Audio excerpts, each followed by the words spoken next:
Ready to love. I want y'all to get all up in each other's business. So you about to come with that? That is all that we were talking about. Hopefully we get to enjoy this meal. And I know things got a little intense. But it took me some time to get to the place that you wanted me. The whole totality of the conversation rather than off questions. So if you want to give me the respect of asking me if I meant sexual or not, you should have done that. And Hey guys, welcome to Little Black Button 91. Listen, super panel on in a few minutes. Let me tell you something real quick. Okay, I did a review on this situation with Koshia and Alonzo, and I see a lot of people have different opinions, mainly against my unpopular opinion, which is fair. I think it's always good to have an unpopular opinion and people disagree.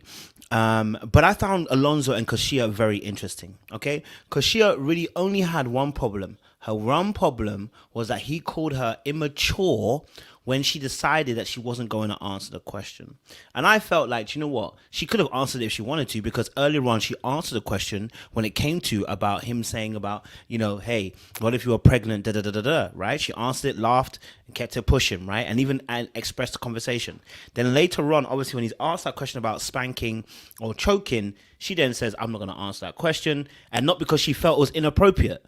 This is what people were missing. People were missing that part of the conversation that she actually said she didn't feel like the conversation was inappropriate or the question was inappropriate. What she felt was off key was when she decided that she didn't want to talk about it, he decided to call her immature. Now, I felt like that was him pushing her boundaries and going too far. He didn't need to do that. He didn't need to call her immature for simply saying, you know what, I don't want to answer that question. But I also felt like, you know what, she kind of clever too, because she answered it earlier on. This time around, she didn't want to answer it. And maybe because, yes, she didn't want the conversation to get sexual, etc. But she said it wasn't an inappropriate question. She just decided at that moment she didn't want to answer it. And I felt like that's a little bit of game playing there. I thought, you know, that's a little bit of mental jousting that was going on between the two of them, because she sees him for what he really is. I think she knows that he's trying to joust. So I saw it a little bit differently to everybody else. You know, and I get it. Some people see it as he's pushing boundaries and it's dangerous because of man. But I saw it as that these are two people out here, very strong-willed. And, you know, it felt like there was a little bit of sexual tension. That's what I felt like. But I could be wrong. You know what I mean? I could be wrong. And that's why we have these reviews. And this is why we have these conversations, because we want to be able to have different points of view. If you are here and you're joining us for today, listen, make sure you like, share, subscribe. Click on that bell button for notification uploads. We appreciate y'all. We won't be here for I won't be here for very long, because I've got to go out and make sure these people, you know, it's the last time in a crowd they see me. So we're out here, baby. But yeah, listen, I think, you know, with this situation and with this particular, you know, episode, it was a really good episode. I really liked it. I think there was a lot of good stuff. There was dates between Jonathan and Lexus, which was really cool. Then they had also the Lamar one. I didn't like that. I can't lie to you, Lamar. I'm tired of Lamar personally. I can't lie to you. I don't want to see any more about Lamar. You know what I mean? Like, personally, I don't want to see any more from Lamar. And his nonsense that he does. If you want to talk about people pushing boundaries, you need to be talking about Lamar. If you really want to talk about people pushing boundaries, you need to be talking about Lamar. He unnecessarily does it, and it ain't even funny. After a while, this becomes stupid and just inappropriate for me. But that's what I think the major issue is. But we'll get through some stuff as well today. So if you're new to the channel, make sure you like, share, subscribe. Click on that bell button for notification of the uploads. We appreciate you. Stay locked and stay loaded. Let's get a show under the way. I'm going to get Jay up. And then I know the rest of the gang will join us very, very soon as well. But let me get Jay up and get initial thoughts. Yeah. Oh, okay. Sorry, Jay. My bad. Let me wait to get the camera. Sorry, my bad. But yeah, no. So there was a lot of things going on. Like I said, the other beef that was happening was between Jonathan and April. April was beefing with Jonathan, and she beefed Lamar, to be honest. To be fair, I was even happy that she beefed Lamar because I was tired of his bullcrap. I was like, give him a little bit of taste of his medicine. Give him a taste of his medicine of it, the stuff that we don't want to see and stuff that we don't want to hear and stuff we don't want to know. Like, and stuff. Let's see. Let me see. Oh, there we go, Jay. I can see you now. Yeah, I just couldn't see before. It came out black, but I could see in the background. Oh, that's weird. I was like, it shows on my side. Okay, cool. Hey. My baby. How you doing? You right? Good, I'm good. How are you?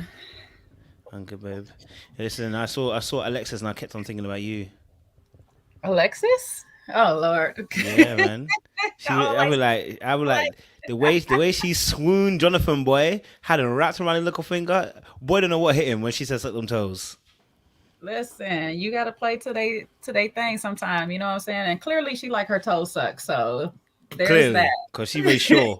She like, I like them toes. No. She said, let me tell you about them toes. Yeah, she said they was cute and all, so she was like, if you want to put them in your mouth, we can do that. We can definitely do that. Let's connect. That's what she said. Even if the show don't go on, trust me, I'm gonna get these toes sucked. These toes gonna get done one way or the other. I'm telling you, this is the feet fetish crew right here, baby. Because listen, these guys are fetishish. You know what I mean? These boots ain't only made for walking. Jesus. My God, she said, listen, they're not even walking because they got to stay in someone's mouth, okay? Foot to mouth, okay? Okay. So. Keep a foot on your neck and above. Trust me. I was like, these guys are doing too much. So, yeah, no, I think it was a really good episode. I really liked it. I think there was a nice, healthy balance today on the stuff that was going on. I felt like there was some romance. I felt like there was a little bit of carnage. I felt there was a little bit of silliness, and I thought there was, there's a lot of different things that were happening. So I'm not gonna be mad at it. I really liked the episode. I really did enjoy the episode, and I got a lot more, I got a lot more stuff like reviews to do and stuff like that. You know what I mean? So we gonna get there. Coding Mo said we should get the conversation move along. How about no? How about when we ready? Exactly. So I'm trying to push my boundaries, trying to tell me how to do my show. Right. How about you get up here? All the way up like Koshia. What the hell? I said, when we're ready, we will move forward. How about her DP's fire though?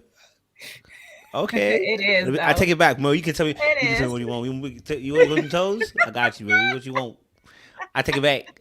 Code Mo, say what you want. You want to say move on the show? Hey, we got to move on the show. Code Mo said, "Go move on the show.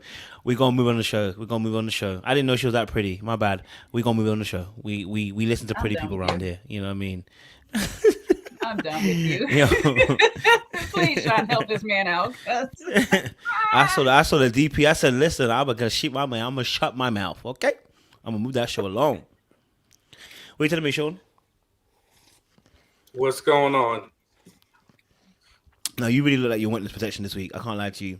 What are you talking about? It's giving Westech. It's giving Westech. I don't have a virtual background anymore. People kept complaining. No, but that hat, is that hat, that beard, that black shirt. It's giving the secret agency. It's actually secret agency. Burgundy. It's burgundy.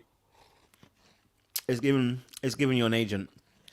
Hey, it's giving Denzel and Equalizer 3. I got to be undercover so we can so we don't all get blocked out here, So I'm anonymous. Listen, they haven't even started yet on this panel, this particular show. So, boy. But what's your guys' thoughts on this episode, man? This episode was kind of wild. So, what was your guys' thoughts on this episode? To be fair, general consensus. General consensus. Finally, we're getting to the meat and heart of things or whatnot. This is a good part for us where we get the dates. We actually get to see people really being who they are. I found that there's a lot of peas in the same pot. There's a lot of people that are operating out of fear.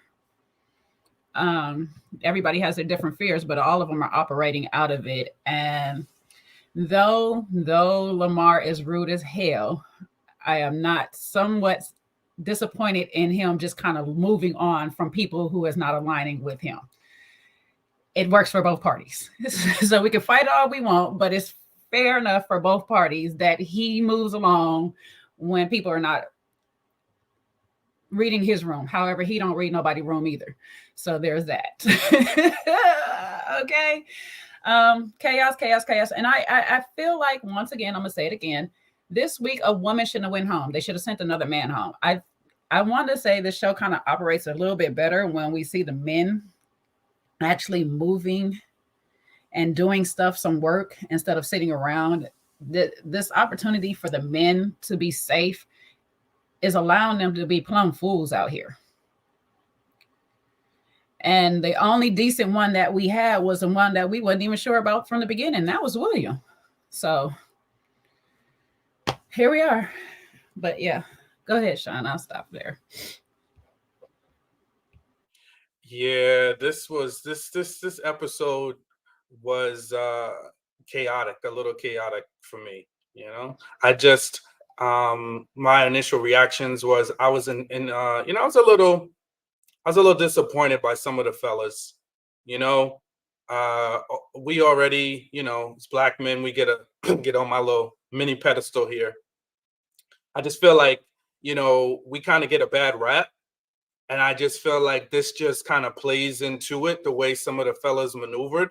Not all, because I think, there was a couple of fellas that really just, like Will, who really were doing a nice way of getting to know the ladies and being respectful and building connections.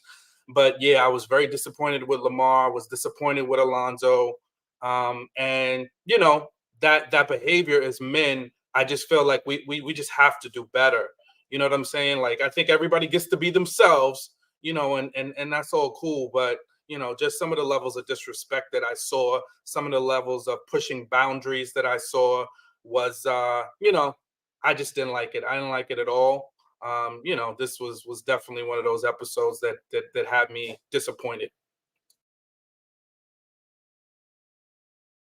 Totally understand what you're saying, bro. Totally understand what you're saying.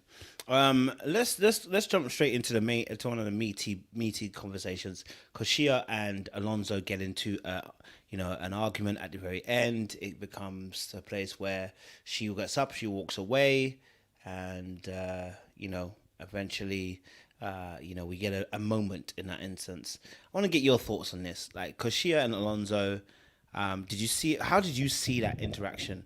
And I guess obviously you can talk about the fact that they had a date earlier on and then the blow up at the very end. How did you see that interaction between Koshia and Alonzo? I'm gonna go Jay. Sorry, Jay. You moved in. Okay, sacrifice me first. Fine, that's fine. Sacrificial lamb, baby. Okay. In the short version that we've seen previously to the episode, it did look like she just got up abruptly through the conversation. However, in the extended version of it that we actually seen in the episode, I feel that she had every right to get up at that point when she did, because she came in. She might have been on a little on edge, but I can understand. She said the night before they had the conversation, or over the phone some prior, they had the conversation where it kind of turned her off a little bit. But she didn't come in just firing off at him. She stated her boundaries respectfully and said, hey, we can move on from this. Oh, shoot, I see you out of froze. We can move on from this, and we can continue to have conversation about anything else. But this whole, do you like to be spanked? I mean, spanked or choke. All he had to do in that moment was simply apologize. Say, if he meant it, he didn't mean it that way. It didn't have a sexual content. He can even explain it in that moment that it didn't, how he felt it didn't have a sexual content. I don't even understand how he could have said that. Because once you told, like she said, once you say those three words in the same sentence, it pretty much has a sexual content. The only connotation that it could possibly have is domestic violence. Like, I don't know where you were going with this. So when she said she was not comfortable about it, all he had to do was say, you know what? I apologize. This is not what I meant. Let's move forward. We're moving on to something else. Being that he shifted the conversation in the long version, shifted it to, okay, well, we had the deliberation today. The men thought this of you, that, or whatever. That should have been the end of it. You didn't apologize, that's fine, but that should be the end of it. After you tell her she's safe, you proceed to try to tell her about this and what you meant about it then. Now you're too late, one, because we already had the opportunity, the window of opportunity already. That's closed now. We've moved on. Just move the freak on and leave it alone, because now you're not making yourself any better. You want to sit here and argue if it was sexual or not or whatever. Doesn't matter. Done. Conversation's done. She stated her boundaries. She told you, if you're going to continue to go down this path, I'm going to get up and leave. She has every right to get up and leave. She didn't disrespect him when she left. She just called him. She's like, I'm not about to do this with this grown man. Take this mic off of me. She left. I don't understand if there's a problem or whatnot. I read some of the comments on that post when it's on IG or whatnot. Some men was like, oh, she got up too early. She shouldn't have did that. When this is dating in the world today, she stated her boundaries. She has every right to stand on her boundaries. She don't want to have that conversation. Respect it. Let's be adults and move on. Stop trying to push people's limits and boundaries and see what you can get out of them, what reaction you get. Be grown. Act mature and act like you actually have some sense about wanting to find an actual mate. It made her uncomfortable. I don't understand what's going on in Dallas, but this season, these men is out of control. But yeah.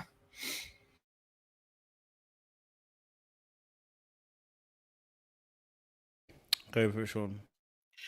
Yeah. I mean, if we just kind of go back to, this was just some I'm going to say from my perspective, I saw a little bit of inappropriateness, even on Koshia's side. You know, a lot of people are different. Some people think it's playful. I didn't like when she mushed him in the bowling alley. I don't like that. Can we talk about that, sir? Can we talk about that? Because I saw that. Was it him or, I mean, I'm not going to say she was right for either one, but I thought it was Jonathan she mushed. Who she mushed? No, it was Alonzo. It was Alonzo. Yeah. Okay. Yeah, it was Alonzo for sure. Yeah, I don't like that at all. I think women should refrain from doing those types of things. You know, a little push on the shoulder sometimes, but like when you touch somebody in their face and their head and then you mushing them, nah, that's gonna be a no bueno for me. Even if we're playing. So yeah, I didn't like that. And I'm sure she thought that was playful and it was fun and they were just going back and forth, but don't get that geared up. Don't get that comfortable where you're putting your hands on me, because we shouldn't be doing that to each other. So that was the first thing that kind of put my antennas up when I saw that. I was like, let's see how this goes. And it's not to say it was her fault that he made that inappropriate comment, but listen, when you start doing inappropriate things, you open the door for inappropriateness. So I think definitely the inappropriateness began to go back and forth. Now, I didn't see him say anything to her, so I'm going to take it as it really wasn't that big of a deal for him, or I didn't see his face react in a particular way. So we're going to move forward to the scene where they start talking about this choking and spanking comment. Now, what I didn't like is the fact that he, you know, that he's going to sit up here and try to pretend that we didn't, you know, it wasn't a sexual innuendo, because what else could it be other than violence, right? It's either sexual or it's violence, because there's no good way to choke or spank anybody else out other than those two ways. So for him to be serious enough to say that out loud, say it on camera, is a bit problematic for me, because it's almost like you actually convinced yourself that this is what you believe, and you want to sit up here and try to convince this woman of the very same thing. And I think what's even more problematic than that is it shows that when you're called out, you can't apologize. And that for me is an issue, because when somebody calls you out and you can't apologize, what is that? How are you going to act behind the scenes? How are you going to act when it's something else? And that for me is problematic. If all you do is deflect, try to play word games, you try to spin around and make things that we know don't make sense, that for me is problematic. And it is definitely, I see some people in the comments, it's immature. So I didn't like it. I think, listen, she had every right to get up and exit the conversation. An alternative would have been for her to just, handle it a little bit differently, not be so reactive, right? Just say, hey, listen, I don't know where you're trying to go with this, but we're not going to do that, right? But I don't know what else other conversations took place. She has a right to react however she felt in that moment. I'm just saying there could have been an alternative where she didn't have to get up in a huff. She didn't have to go through all of that, because clearly he's, highly immature and playing games with her. So yeah, I mean, to be honest, yeah, I saw that part, with Alonzo and Koshia. I think first and foremost, what Koshia did to him is very interesting. If a man does it, we don't care how she reacted. We would say straight away, she must be uncomfortable. She laughed it off. You know how I know that? Because on my own review, when I said she laughed off the fact that he asked her about having a baby, the people in the comment section like, we laugh when we're uncomfortable. And I said, well, sometimes as men too, we don't want to make it a huge scene that you mush me my head in front of everybody. And if I react, I'm going to be in trouble too, right? I can't react to what he just did. Actually, when you watch the clip again, he actually takes a little bit of offense. If you watch his facial expression, he does take a little bit of offense, but he laughs it off. Now, I thought that was well inappropriate, first and foremost. You don't know me like that. Don't put your hands in my face. She could have easily pushed his chest. She intentionally went for his face. So for me personally, and because she's a height difference, the height difference between the two of them is huge. So her going for his face is actually a direct attack, right? She knew exactly what she was doing. I think she's a little bit dangerous when she does that, right? Just like I think Alonzo is dangerous when you know that when she said, I don't want to have that conversation, right? I don't want to have that conversation about the spanking versus choking. First and foremost, I'm not gonna excuse you when you make that kind of comment. There's no way you can say that's not sexual. It doesn't make sense. Yeah, and I'm not a fool. The audience is not a fool. Koshia not a fool. You're the fool if you think you can pull the wool over anybody's eyes and put that any other way. I don't even want to hear an explanation. I really don't. I don't even want to hear an explanation about how you can ask a question, which is, which one would you choose? And that was part of your conversation. That was part of your questions, right? It was an inappropriate. No, let me not say inappropriate question. Wrong wording there, because Koshia said herself it wasn't inappropriate. What was his response when he called her immature because she didn't want to answer it? That's actually where the beef is coming from. The beef is not the question. And this is what people are missing. Her beef was not the question. Her beef was when he decided to call her immature, she then said, how does that make me immature for telling you I don't want to answer the question? So he's somebody who likes to push boundaries, but I'm sorry.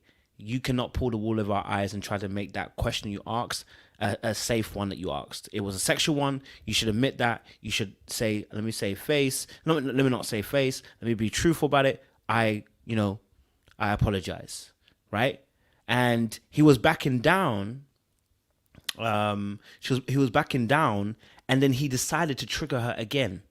You know why? That's why I was saying about sexual tension, but hey, maybe I'm wrong. I honestly think these two like to play this particular game where they like to try and dominate each other. He sees her, she sees him, and they like to prod and poke each other, right? And I felt that, so that's why I said what I said. But now, let me say this, obviously, again. I don't condone, number one, anybody mushing anybody's face, and two, I don't condone people pushing boundaries when you know for sure she said she didn't want to talk about it. And then at the very end, when he does push the boundary, he starts off with, I need my respect and my thing. I said, bro, you definitely winding her up now, because you don't even believe what you're saying. You know what I mean? You know you don't believe what you're saying when you're saying I need my respect. For what? what is the respect part of it? She just said she doesn't want to have a conversation about a question. Where does respect kind of fall into play? So I definitely think that there was something going on there, because, and the reason why I said about sexual tension is, if you watch that date on the bowling, she's hugging him, right? She's playful with him. They're having a good time and laughing and joking. It's only when they get to the question aspect that things kind of fall apart. But you know, it was a little bit much from Alonzo in that respect. But yeah, because she is also one to watch out. Putting your hand in people's faces. Nah, I'm alright, thanks.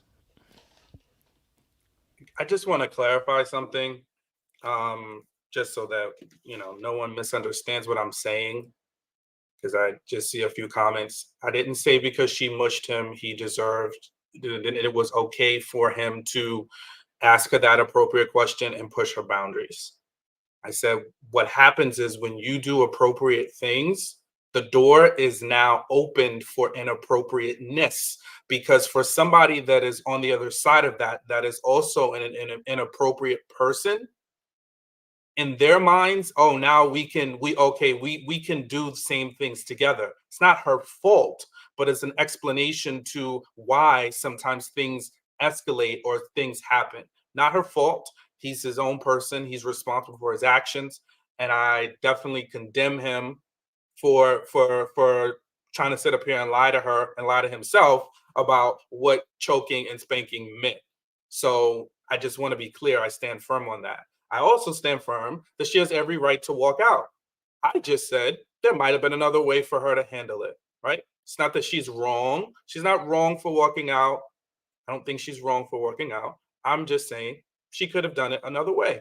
She has every right to choose. You can do whatever you want to do. If somebody makes you feel uncomfortable, pushes your buttons, and if walking out is the best thing for you to do, then that's what you need to do. I just offered another alternative that could have been an option. Okay. Now, I'll say this. If she just got off and didn't give the disclaimer, I would fully, totally agree that maybe she could have did a different way. But she did give a disclaimer that if you're going to continue down this path, I'm not going to do this with you. So it wasn't just the abrupt get up, leave.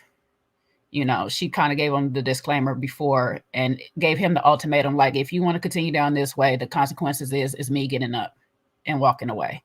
So I do agree that it could have been handled different, but she gave him the option. If you want to continue down this road, this is the consequence for it.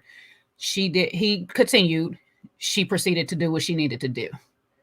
You know, and I also want to say that, because I read some comments too saying that this was his get back. I don't think that question was his get back, because they seem to have been having questions going back and forth, and that was just what came out of it or whatever. He just might have felt comfortable enough to ask that.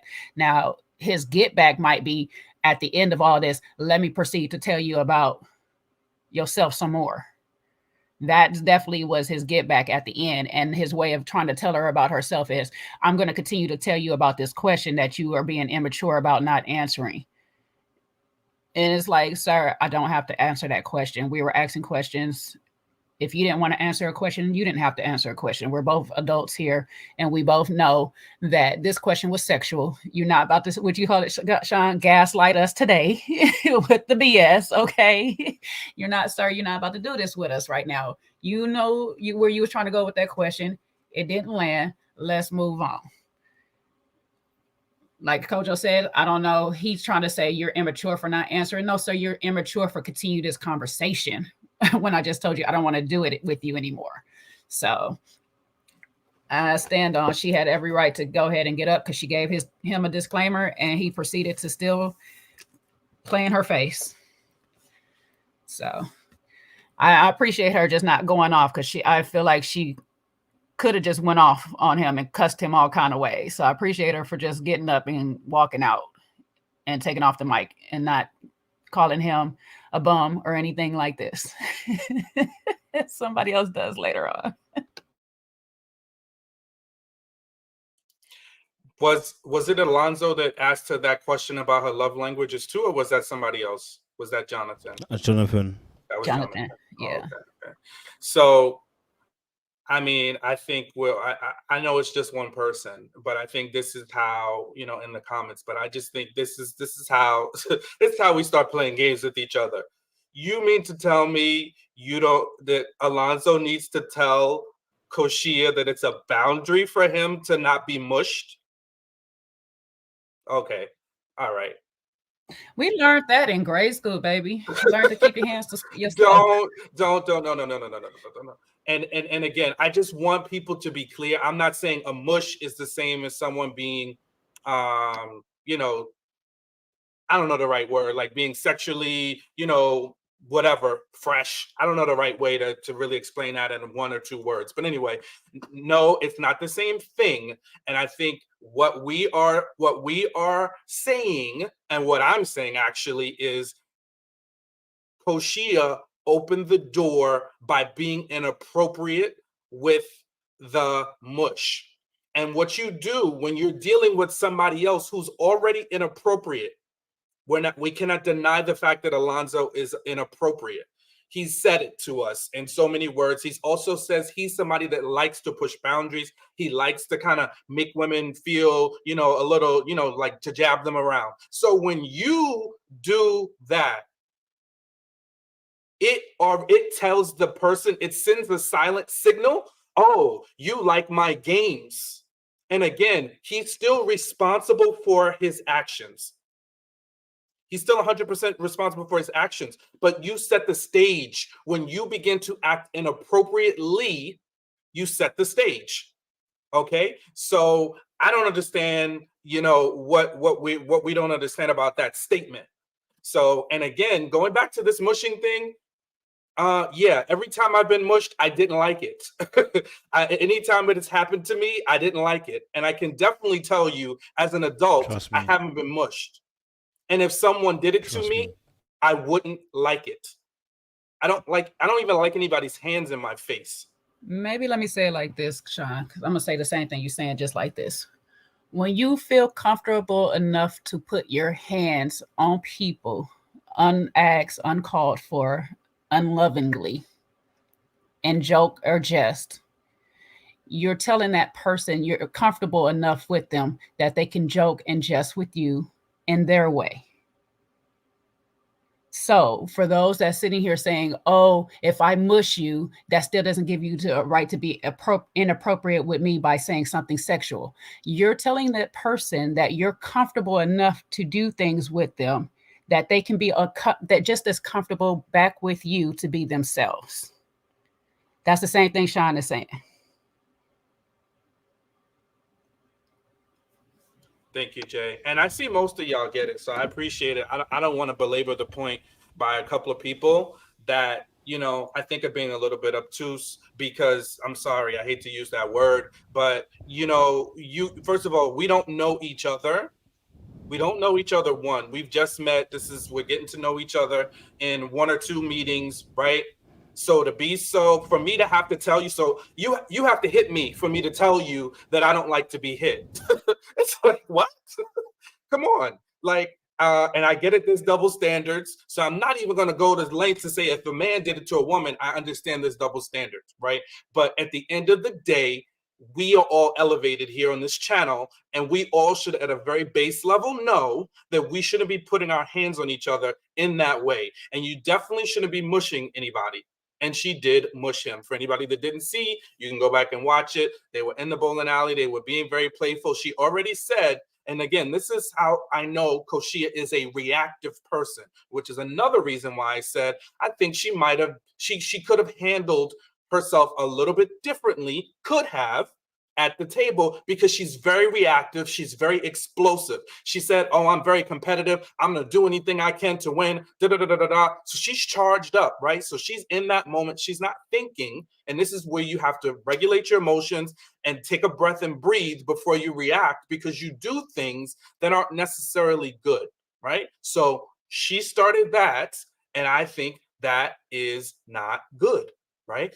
We've seen her in previous episodes getting into it with Alexis over just a guy that she said she didn't like, right? And then Koshia did. She's highly reactive, Highly reactive people need to breathe. They need to double check, over check their actions and think about different things.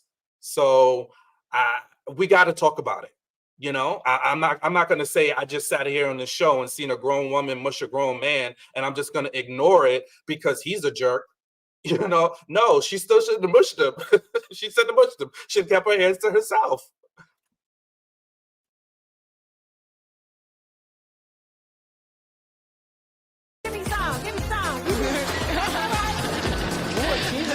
If my man isn't Camera's not competitive, he showing just needs on to my be end. okay. It's not Did it showing. not show? No. Oh my god! You know what it is? It's the connection. I'm gonna have to show it on my screen because, boy, the way that this connection is moving wild with this stuff. Sorry, guys. I'll try and show it. Because my thing that my internet be doing this. I'll tell you, my internet is in here. I need to go back to UK. I cannot wait tomorrow, guys. I'm out of here. Okay, because this is not it. Let me try do one more. I'm gonna try one more time, guys. I'm gonna try one more time and bring it up. Oh. No, I need it to work. Can you work for me? Can you work for me? Please work for me. Still the same. If my man isn't competitive, he just needs to be okay that I am. Did it No, show? still the same. Still black. My God. You can hear it, but you can't see it. You can't see it. I'll have to do it on my I'll put it on my phone and do it, whatever. Yeah, no, she I apologize, guys. I'll try and put it on my phone and put it on my screen and you can see that way. But yeah, she did mush him in the face, kind of in the side of his head, basically, is what she did. And yeah, I mean, listen, I don't think it's an excuse for anybody, to be honest.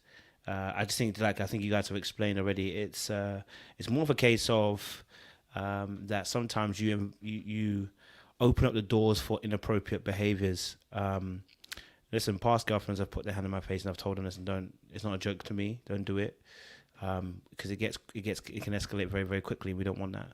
But yeah, it's far too comfortable on both sides. He knew exactly what he was doing. He was putting pressure on her, and I'm not saying that he did it because she mushed him in the face. I think he did it because he likes to get underneath her skin, and he should just been accountable, and he was not accountable about the fact that he was pushing her boundaries and her buttons, and he intentionally at the end said what he said. He wanted to get her riled up, right? When he said, obviously, you need to give me the respect to everything, he was riling her up, literally. So yeah, I can understand that part as well. But I think obviously with the two of them, I really do think they're both boundary breakers, to be honest. I think they're both boundary breakers, and I think that they move in a particular way that either one of them can easily offend the other person. Like, saying something sexual requires reading the room. You know what I mean? It requires reading the room. There are other people having sexual conversations. People are telling me to suck people's toes. Like, it's not the problem wasn't the sexual question. The problem is he's not reading the room, and he's refusing to acknowledge the fact that she didn't want to talk about that issue. And even at the end, he wasn't trying to talk about the issue. He wasn't talking about the sexual conversation. He was talking about the issue of the fact that he wanted to wind her up. He was like, well, I know you said it, but you didn't tell the whole story. And he knew he had her, and that's why I said that both of them, at least they're playing a game here, and it's not as nasty maybe as you don't think it is. It's more silly from these two, But that was my opinion on that. So, any other points? Any other points before we shifted on? Yeah, I just want to be clear that I think that as soon as somebody brings up something, that we need to be respecting boundaries, especially as men. And if we are trying something or trying to make a comment that's or we do make a comment that if we're called out for it, then we need to understand how to pivot. And I think that's something that we need to talk about more. I think that's a worthy conversation of how to deal with that, right? Like when a woman says, hey, listen, we're not going to talk about this, or when they had the conversation about what if we have a pregnancy scare, what are we going to do? I think that it's very important that we are really sensitive and don't brush past people's boundaries. So listen, for anybody that might be triggered because I said what I said initially, I'm not trying to trigger you. I'm definitely not saying boundaries should be crossed or anybody should be, able to say and do what they want to do despite what a woman says. So I just want to, I want to end off making sure I'm clear on that point. I'm just thinking about this in a full out relationship. Say these two people is in a full out relationship right now, and this is one of their arguments. This is where we have problems a lot of times in relationships, and when we're in the middle of a heated debate, when one person doesn't want to continue and the other person just continues until the other person explodes and blows up and says a whole bunch of things, whether they meant it or not.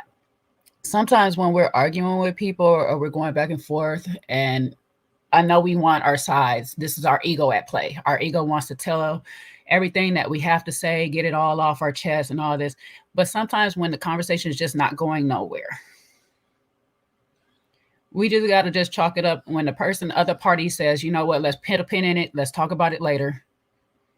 When we both calm down, we both got our cool heads about us. Let's just do it. This is like a good example of just stopping, put a pin in it, come back later, hash it out on another time, or just let it go and move on. When it's small like this was something small. They could have easily moved on, but he don't want to. And that's going to be a problem coming up in future relationships for him. He's going to have to learn how to just let things go sometimes when there needs not to go any further, and then come back when everybody's head is calm and just say, hey, listen, I understand this is what you thought I meant, but this is what I was trying to say. Stop trying to get a reaction from people in the moment, because sometimes the reaction you get is not the one you're actually looking for. I'll leave it at that.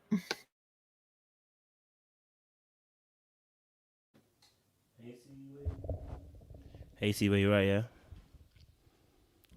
Hey, Mama. Greetings, guys. Yeah. We appreciate you. Welcome.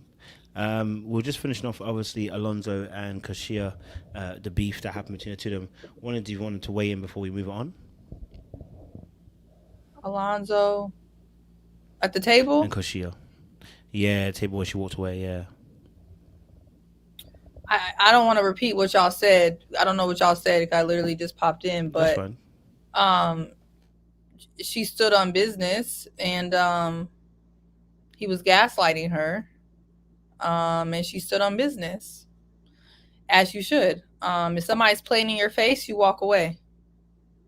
That's how I would handle it. I mean, he was playing in her face, and that's the only way you deal with somebody gaslighting you is to walk away. Otherwise, they'll continue to play in your face.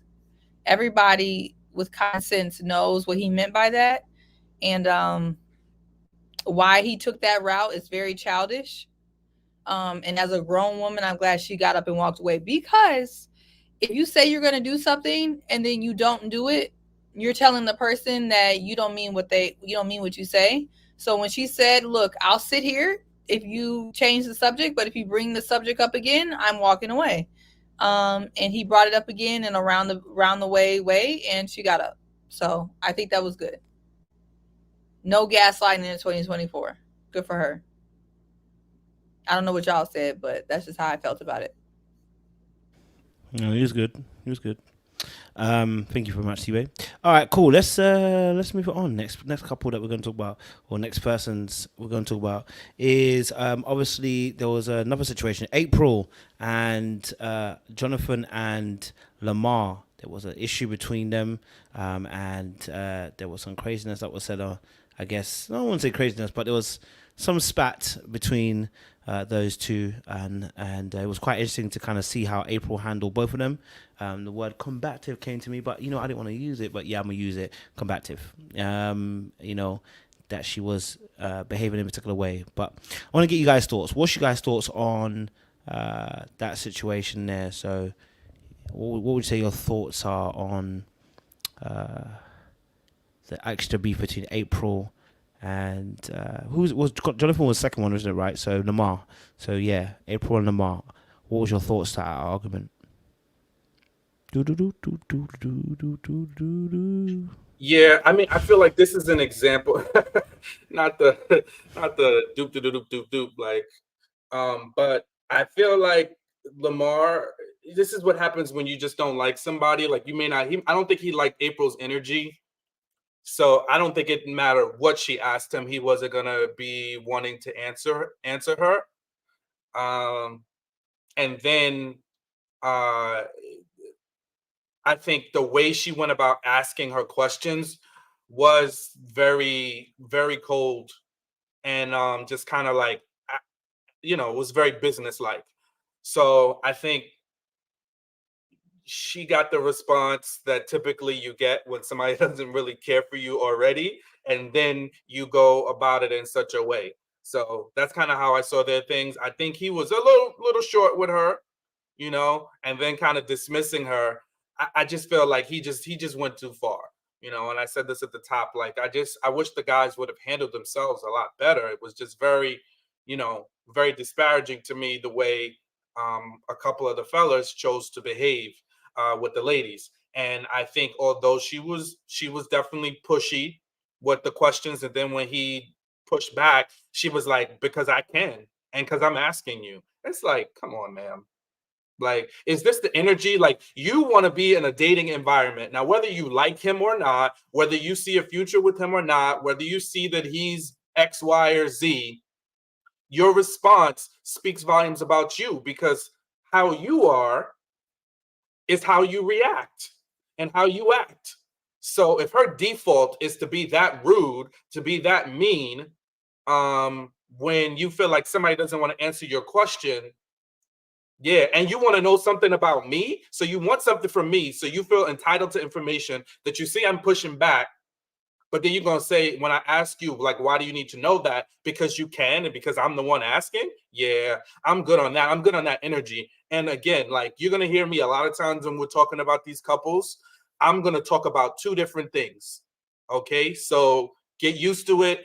Get mad at me, do what you want to do, but I'm not saying he's right and she's wrong, because life is not about that. If always sticking to the, Lamar is the worst and then we miss all the stuff that April did. And she definitely did a lot of stuff. And she should have went home, because you're in a space where you're supposed to be learning other people, getting comfortable with other people. So if just the minute somebody pushes back on you, you say because you can and you want to, what do you expect? What do you expect? So again, back to him. I think he's rude. I think he's pushy. I don't know why he keeps leading with all this sexual stuff, but he didn't really do it with April, which is why I think he really didn't like her, because he didn't even try. He didn't even try to be overtly flirtatious. He didn't even try any of those silly tricks that he's been trying with every other woman, because I don't think he likes her. So that's why he didn't answer the question. And that's also mean. There's ways to explain yourself better too. He could have said, hey, listen, I would rather us get to know each other before we kind of delve into more personal matters. He could have stopped it there. But, these two, it was like rude meets rude, and then you have an explosion. And that's what I saw between the two of them.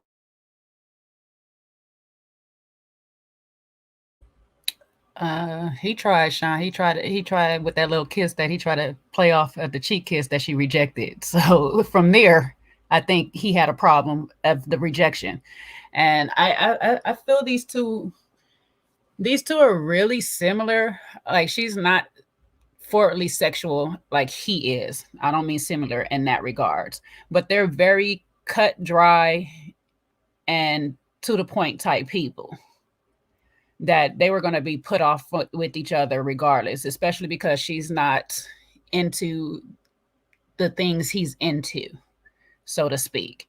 She doesn't want to have those type of conversations. However, you're firing off questions just as much as he's being inappropriately sexual with the women. So you both are really no different when it comes down to it.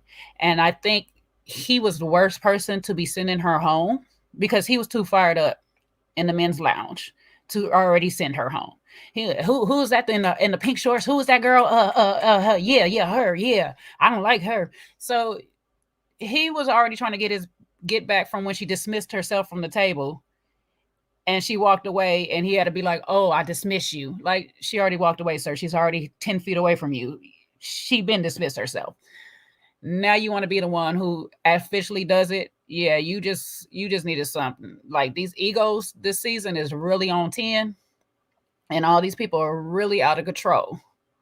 And these two have a big ego, both April and Lamar. They got really big egos, and they were clashing with each other through this whole episode, from the time they met each other at the mixer all the way till he let her go. They've been feuding. I'm like, dang, y'all barely made each other for some hours, and y'all really are don't like each other like at all. So I'm just like, child, I don't know. But she needed to go home. She definitely needed to go home because she got a way about herself. She's an interrogation witness. What's them people, interrogator or something? Because the way she fired off questions, I'm like, nobody want to have a conversation with you like this. You just back to back with questions. As soon as they answer a question, you got a whole nother one lined up in the chamber ready to go. Just let them sit on that question. Actually, like, let that question that they answer sink into you. You don't even care about what they saying. The way you asking questions back to back to back to back. What's your name? Where you live? Where your parents do? Why are they doing it? What, like, damn, sis, slow down. And Lamar is just no better. Like, you don't read rooms. So these two is never going to be a match. I don't know who her person is not there. I don't like the way she left. Like, sis, you didn't have to stoop down to his level and call him a bum. We already know it. You don't have to try to put yourself on a pedestal and say you're a boss of anything and he a bum of this.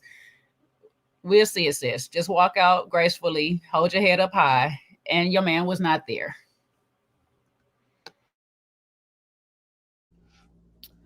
Oh, what more do I don't know what more I can say.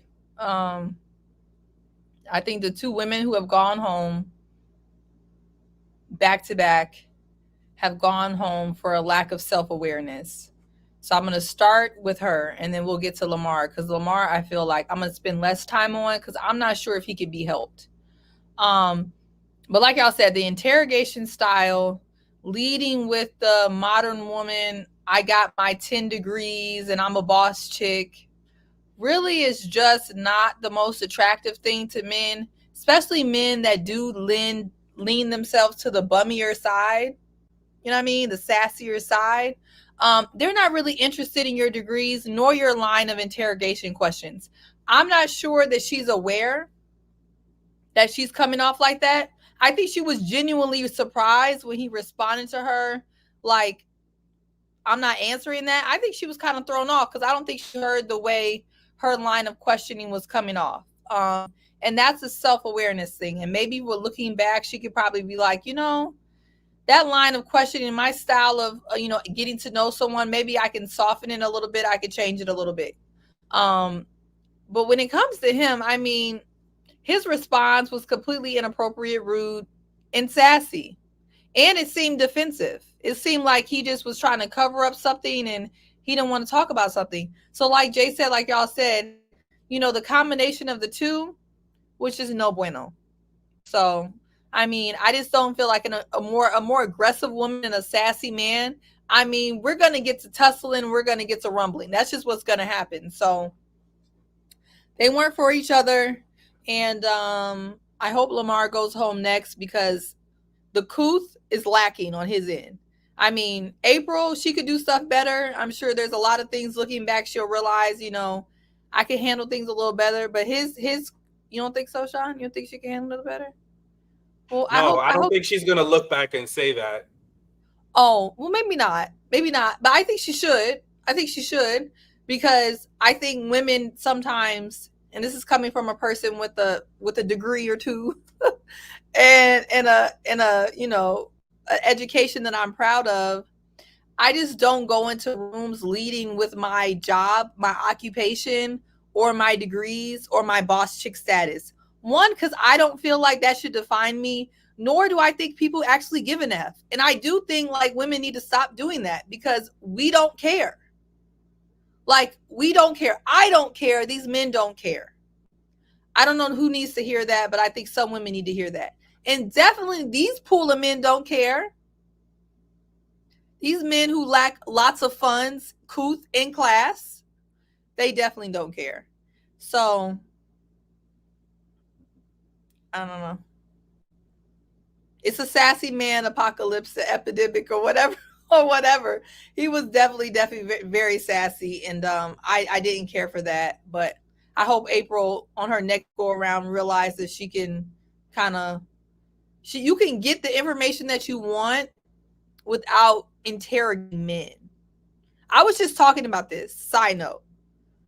The best way to get information that you want by, from men is to not let them know you're trying to get the information. You got to ask them the questions without asking them the questions. When you go in like this, and that, and what about this, and when were you married, they're going to shut down and you're not going to get the tea. You got to get the tea the way Kojo gets tea in his interviews. Butter them up. Ask them their favorite color. Then you get the tea. Like the direct, you're not gonna get the information that you want. I need to do a TED talk about that. I know how to get to the bottom of some information, and it's not by doing that. So that's all I got.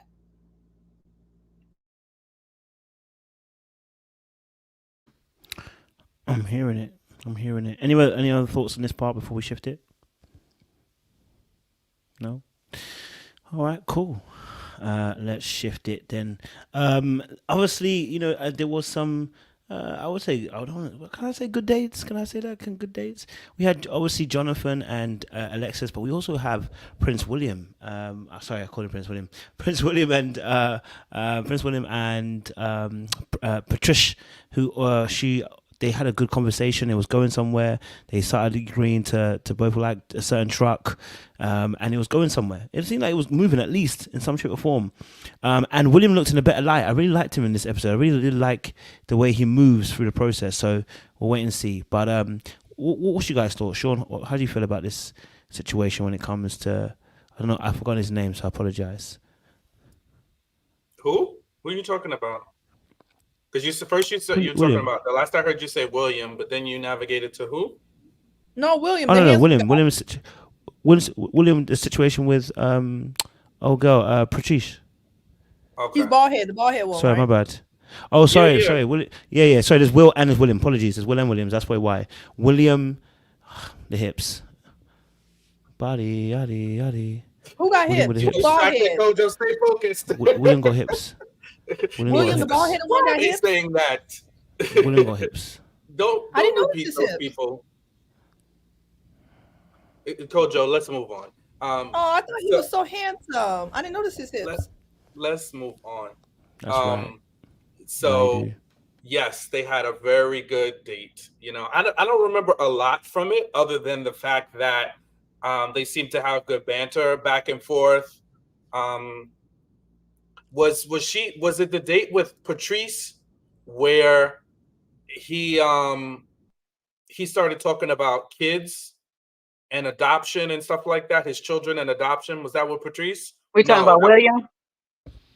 We talking about William? The tall William. I don't know the difference. Yeah, William Patrice. It's Maya. That conversation was with Maya. Okay. Yeah, I don't really remember a lot of. I'm sorry, I don't remember a lot of his date with Patrice. That's fair. They were talking about trucks, but I hear you. Seaway, any thoughts on Mr. William? I just remember he had two really cute dates, and he was smiling with Patrice. What were they talking about?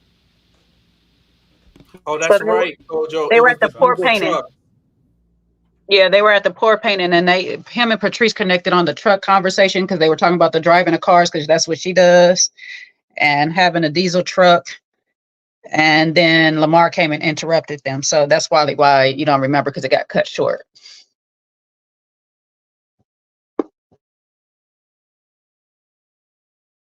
I was trying to help refresh memory. I just remember them vibing. They were just vibing. They seemed like they had a really good time. And Patrice said, "Where are y'all notes?" Shoot, I should have took the notes. I just remember them having a really cute date, right? They were down there to the little paint shop, right? And they had the talk after the paint shop. I need y'all to stop body shaming this man and calling him hips. All right, so cut it out. Look, that's not me this time. I didn't even notice it. Good, thank God. Right, and Grace Mercy said, "No, I don't be taking no notes, no way." So that y'all wasn't waiting for me for the notes. It got to stand Uh, Yeah, I just remember that he got along well with the ladies. They had good conversations. You know, he was asking good questions. I remember more of his date with Maya than I do with Patrice. Maybe that's because I fancy Maya a little bit, so I was more keen in. I'm sorry, my prejudice, but I really wasn't paying too much attention. Outside of they just had some banter, and Kojo helped me remember about the truck conversation. Well, clearly it's nothing memorable because nobody's dropping anything in the comments either. So I just remember it was a cute date, and we didn't see no parts of the actual date. We just saw them talking after the date. So I was actually really wondering what they actually did. He also had a conversation with Vanessa. He started having a conversation with Vanessa too, and then got into Vanessa too. He talked to Vanessa too. Yeah, so there's a lot of things. Yeah. So he had lots of mini conversations, I guess. But that's fine. If no one has any additions for that, we'll change it. I was gonna say he's more problematic for everybody. That's probably why. Yeah, he didn't have no body. All I could think about was, this guy seems perfect. What does he do for a living? And then I couldn't remember. What does he do for a living? It's comedian on here, but then on their site it was something else. Let me see, because they had also he's in the military reserves. Yeah. Comedy, military, something else. Comedy, and then there is one other thing. Yeah, because that's what they have on the insurance. Site. They have financial advisor. C-Perk said it. Financial advisor. I knew it was something financial related. Okay, there you go. Okay. Yeah. But then on the show they have him down as comedian. So, because I remember where his date with Maya, because Maya didn't have any kids, and he was talking about he had 3 kids, but he gonna blend the families, and then ain't gonna be no drama. Now, don't give him bad credit. I don't think that was he the one that said he has. I thought that was DeMonte. He do have 3 kids. He does. No, he has 3 kids, 2 baby mamas. Yeah. 2 BMs or whatever, 3 children. He also talked about being adopted with Maya, that he was adopted and he don't mind adopting anymore. I mean, he was very open, very vulnerable with the ladies. He was very unproblematic. So very unproblematic. I was just thinking about bringing your 3 kids to my 0. That's a little overwhelming, but outside of that, I thought all of his dates were like really sweet and cute, to the point where I was like, why is he on this show? Something got to be wrong. I was waiting for the other shoe to drop. I'm like, he handsome. God did take his hair, which means that he did something wrong. So he did something wrong. That does not mean just because he's bald, it doesn't mean God did he bald, so he did something wrong. How you come to that conclusion? You haven't heard her with this silly hypothesis. I know, but I'm just saying, I know some bald men that is voluntarily because it's a better look. They got all their hairline. Okay, they just. Well, how old is he though? How old is he? What I got him at 40. Let me see. Hold on, give me a second. I do got him in my notes. He was in the first group, right? He's 37. Okay, so it depends when God took his hair. If he took his hair before like 35, 36, he did something wrong. So when did God take your hair, Sean, so I can test this theory? I think I elected to do it before he took it all the way away when I was like 31, 32. Sometimes it's taken away because they wear hats too much. That wasn't my ministry, but yeah, I get it. We're going to leave his hairline alone. That has nothing to do with anything. The fact that he got people in my family that got a handful of hair, and they done a million times worse than what I did. That does not equate. Oh, thank you guys. I appreciate the compliments. I'm gonna say the fact that he got 2 BMs and we don't know if he married either one of them might be more of a problem than his hairline. So I don't know. He looks great with his bald head. No, there's nothing wrong about it. He looks great. Mm-hmm. It might just work for him better than hair, because some people look better without than they do with. I mean, he has an adorable face. When you have an adorable face and you ain't got no hair, all we see in his face. I don't even think he's giving us beard. Do he even got a beard? No. So you got to be pretty nice looking to give us no beard, no hair, just face. He's a nice looking guy. Listen. He seemed like he had a good personality. So, you know, I liked him and Maya. Morris Chestnut, I believe, had all of his hair, but he looks so much better without, baby. Mm-hmm. I think he does look better without his hair. Yeah. So, but you know, I don't think he did anything wrong in God's eyes so far. I don't think. We don't know. I'm trying to make him do something. But wrong. Omar Epps does not look good without hair, so it really depends. He needed his hair. I'm gonna laugh because I was just watching the show with him, and he was in a jacket, and his jacket was like this, and his head was like this. Was it Power? Because I need to watch the most. It was Kanan. It was Raising Kanan. Oh, that's my show. I need to watch the last episode too. I didn't catch it yet. And he had that little shriveled up head like off of Beetlejuice, and that jacket. The jacket was sitting like this, and the angle that it was at. Please said, "Oh my God!" That was because it was a time they were back in the early 90s. I know, but it was the angle, the camera angle, because when the camera turned to the face, it evened out more. But because he was sitting to the side and the jacket was sitting way up here like this. I'm sorry, we are all so off. Yeah, I mean, the focus is lost. Let's get back. The only thing is, I do want to talk about Patrice just by herself for a second as it relates to William, right? She has a phenomenal personality. Honestly, Ready to Love and who the men gravitate towards really shows that personality really matters. Like when everybody's cute or in some range of cuteness, like it really comes down to the vibe. And she is just so easy to talk to. She seems like she's really easy to get along with. Like she has good conversation. I love Patrice on all her dates. I loved her with William. And I thought she's a good vibe. And Maya too. Like I feel like Maya just knows how to communicate with people, to talk with people.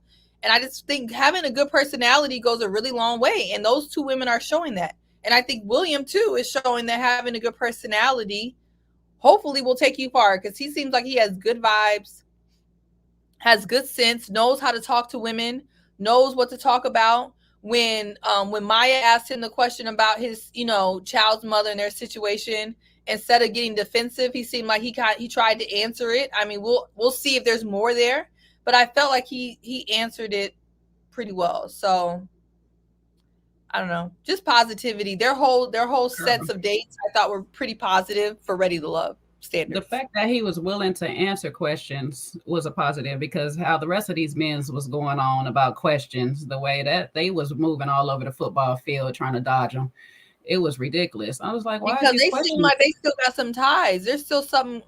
I mean, you saw when they start digging, and we'll get there, but when they start digging with Jonathan, his answers were. What answers? Good. What answers? Not good. And you need to have solid answers if you want people to engage. If you want to bring your 3 kids to my 0, we need to have boundaries and understanding, especially when you're having people work with more than one child's mother. That's getting to the point where, like, you're not even telling me I have to work with one person. You're telling me I got to work with 2 people?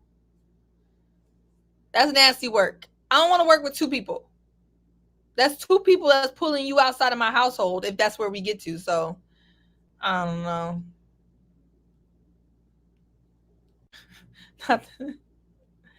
So where y'all want to move to next? I feel like we're going backwards in the show. So I guess we might as well move on to Jonathan and all his interactions, or lack thereof. Yeah, you lead it because you got the notes. So okay, yeah, I want to talk about. Let's get to the first of the 2 broken dates, or whatever. Which was was that one the bowling alley date? I think Jonathan was the first. Yeah, Jonathan, Alexis, Alonzo, and Koshia. That was the bowling alley date. That was a cute date. They were very competitive. That was a really cute date. You missed all the fireworks because I went off and they was upset at me in the beginning because I was like, Koshia was wrong for mushing them. And she opened the door for appropriateness to happen. For mushing. You can't handle a little mush. She mushed Alonzo. You can't handle a little mush. Can't handle. I don't want nobody mushing me. You have never mushed me, and please don't do it. I mean, I wouldn't, but I'm just saying. Yeah, I don't like it. I mean, I don't mush people. That's just not my MO. Right, like, nor should it. So that's why it was a problem. What was Sean talking about earlier, Jay? Please enlighten me. Wait, not the person coming in talking about you can't have a little mush, but that's not what I do, so don't worry about it. I just don't mush people, but I didn't think it looked that bad. What does it need to look like? A smack? It was a little playful mush. Yeah. Is that toxic? Yeah. Yeah, it is very toxic. No, that's what I'm calling that domestic violence. I need y'all to stop. Y'all need y'all to be so effing for real. No, but okay, we gonna move on. We gonna move on to this conversations that Koshia. Because I think there's some people that didn't. Some people came in later of the discussion, so right. Just like so UC let's just get to how Jonathan. Jay is trying to move on. Yeah. Let's just move on because I don't know where this is going. Listen, Kojo's gone. We can cause a ruckus now. Let's act bad. Act bad. Act bad, real quick. Just cut up his whole channel. Come back, Steve. Let's get it started. Let's relitigate the whole thing. I don't want to because people gonna do the most. No. Let's just talk about Jonathan as a whole because he had a couple of different dates or interactions with people. Because at the mixer there was Mika and April on him. Then we got with Koshia and her line of questioning, saying that he asked her what love language she likes, and she couldn't give an answer to it. But then he can't give no answer when everybody asks about his baby mom/wife. Quote unquote, question mark.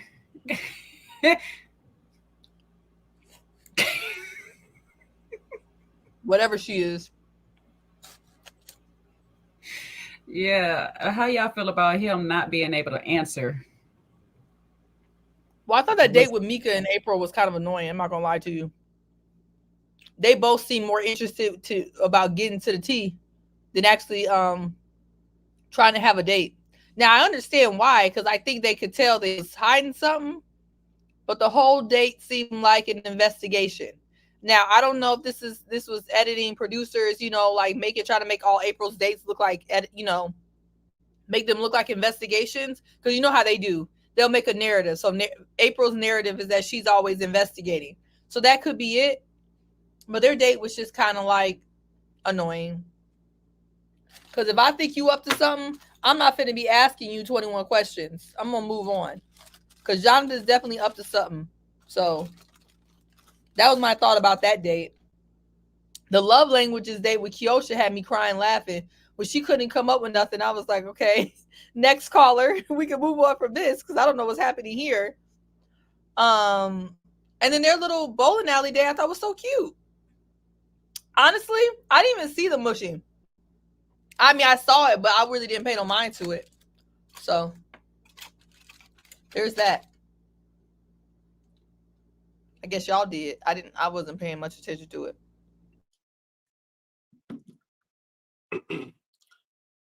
Yeah, back to when Jonathan,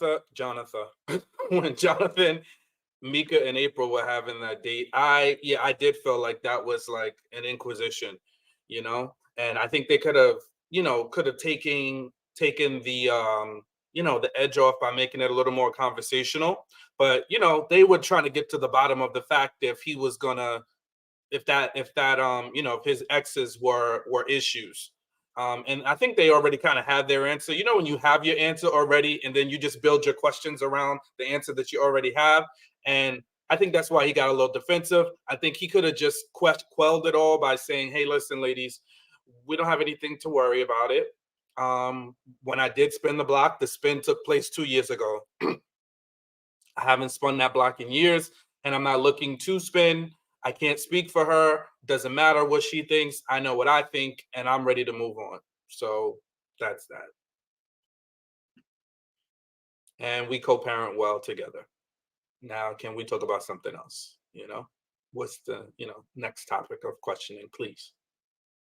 But, No, again, soon what as he happened? said she still want him, it's a wrap. When you talk about the baby mama still want you, ex-wife still want you. Yeah, he did too much talking. Yep. Yeah, because that's what I was gonna say. I think he opened that door question that way when he said that. I don't want her, but I think she still wants me. It's like, well, why do you think that? Now we in this rabbit hole. We done jumped in together. And that's what happened. That's why they were trying to get to the bottom. When you went back to the block, how long you be on the block when you go back, right? This your baby mama, so it's not like you just cut her off and you don't see her anymore. She got your child. So that was another thing. It was a lot with him, because when I look back at that whole episode, I said, Jonathan, you don't have no problem asking questions and sitting through while a person divulge all your stuff, because April, you asked a question to her, she gave you a whole list of things or whatever. But as soon as you get one question asked, is why are we asking this? Why are we back down this lane? You asked this already. Why are we still down this?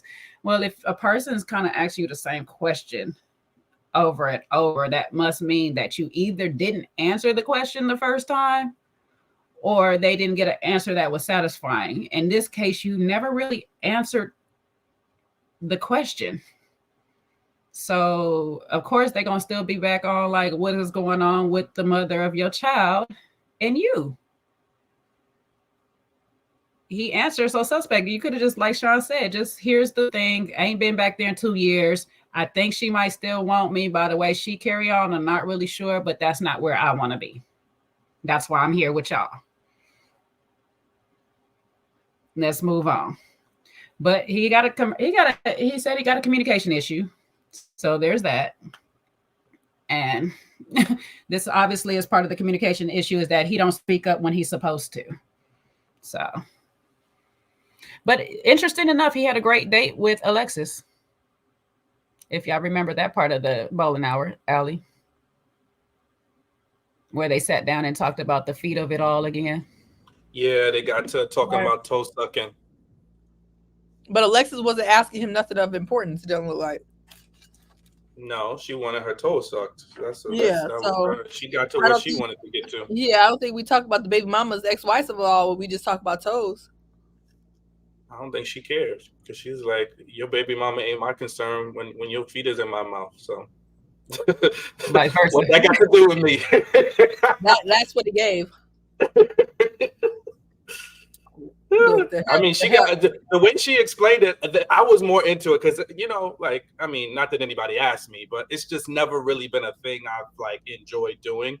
But the way she explained it made me like, oh, okay, if you really liked it, I would try it. Because she was like, get in the shower, wash up. I'm like, okay, now we talking more my language, because I'm very much a germaphobe. Very much I'm not putting a lot of things in my mouth. Well, there's another thing that I don't mind, but that's a different story from a different day, But the point is that her explaining it that way had, had me a little bit more open to the idea of it all. You were just open because she was cute. No, that's not true. I'm not saying I want to suck her toes. I'm just saying, if you explain something that somebody doesn't want to do, this is, we're going to delve into something that I think is a better conversation, right? If you want somebody to do something for you, then the way you explain it goes a long way. You know what I mean? Like, if you say, I want you to do X, right? And it's something that maybe I perhaps don't like, then you can say, hey, listen, then I'm going to do this. And then that's like, oh, okay, I get it. Because in my mind, I think about feet, walking through the floor, being sweaty. I don't want to put that in my mouth. So when you explain, you're going, after you get home, you're going to, clean your feet in the shower. Then it helps me understand a little bit better. Okay, I could acquiesce to what you're looking for. And in all fairness, Seaway, she had on some tennis shoes and not no heels in this conversation. So Sean was not definitely interested in them feet. Maybe not. Yeah, I think she either had on Jordans or I think she had on some ones. Yep. Oh yeah, that's not. Listen, lady parts, Felicia, are not dragging across the floor. Okay, lady parts are not being dragged across the floor. Not in some socks with toe jam. They're not. They're inside of your, drawers. Yeah, some of them ain't clean too, but we're gonna leave it at that. Well, we will know at first sight, right? Once we get more close, like first smell. No, at first smell. Exactly. Once we get up close, then we can determine, hey, listen, this might not be something where I want to partake, and I will politely disengage. Matter of fact, says some of the lady parts are dragging across the floor. Now, if your stuff is dragged across the floor, then I don't want it. Not you scooting around like a dog scratching his butt.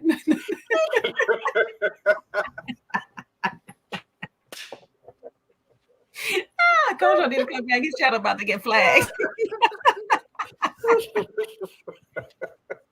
I'm weak.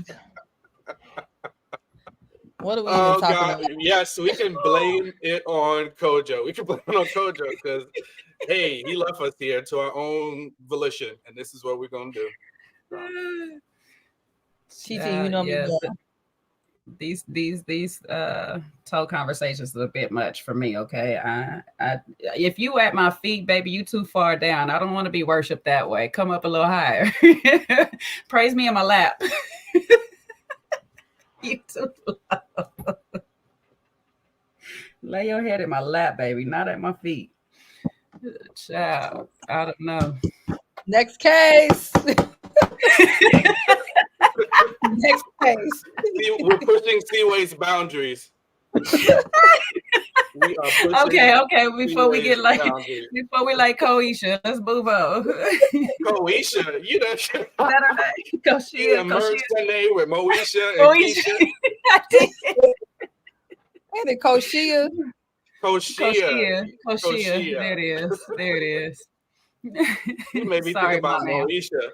Moesha. You know, I hear the song playing. Mo to the E to the. I was like, go to the Koisha. There you go. That's how you got it. I hope Koisha lasts to the end of the show because she's hilarious to me. Okay. I hope she stay on the whole time. All right. We're not after dark. Where to next, Jay? Help us. Yeah. So that was that day. I know we're going backwards, so it's like really not much to talk about because Lamar was just problematic through this whole thing. And then we had the initial group meeting each other in the beginning. Oh, Patrice and Laron at the fish with the fish. With the catfish date. The catfish Right. date. When she ordered them neck bones. Now, Patrice, we really liked you, Patrice. But where in the hell, where are we ordering neck bones at on a date now, Patrice? But he had a plate full of catfish. What's the difference? Who neck bones, Seaway? As an entree. Not I don't eat no neck bones. So I don't eat that. So why are you doing this to me? This is the second because time you I don't eat soul food no way. So I don't know if that's what y'all eat. I don't eat that food. Y'all? I don't eat it. Judgy much.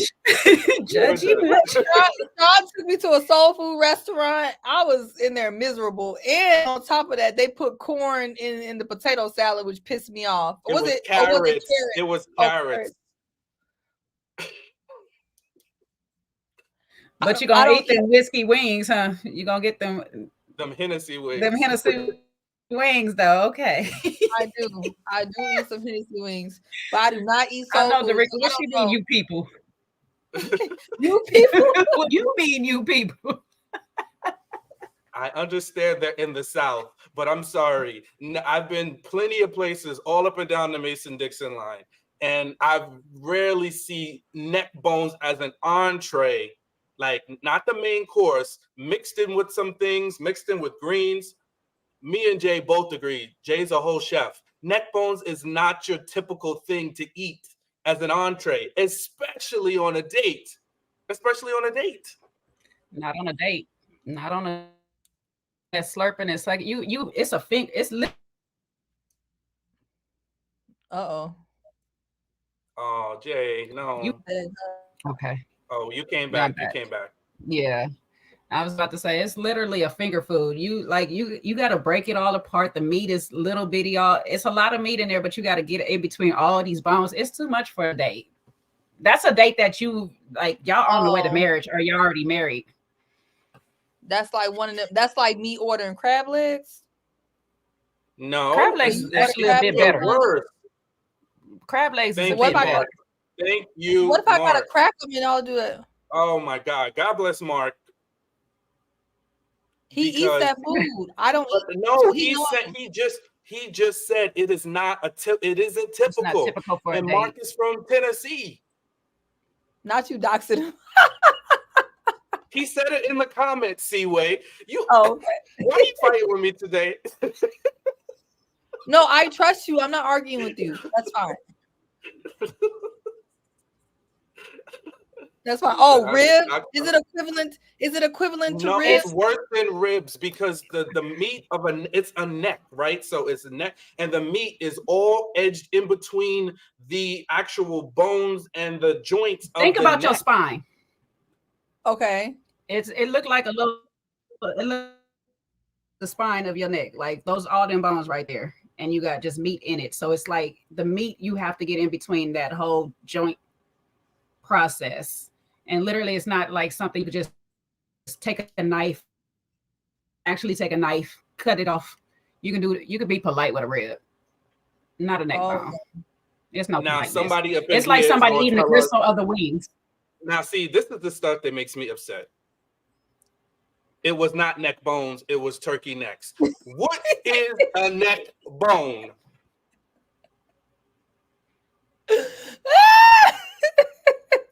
This is you know what?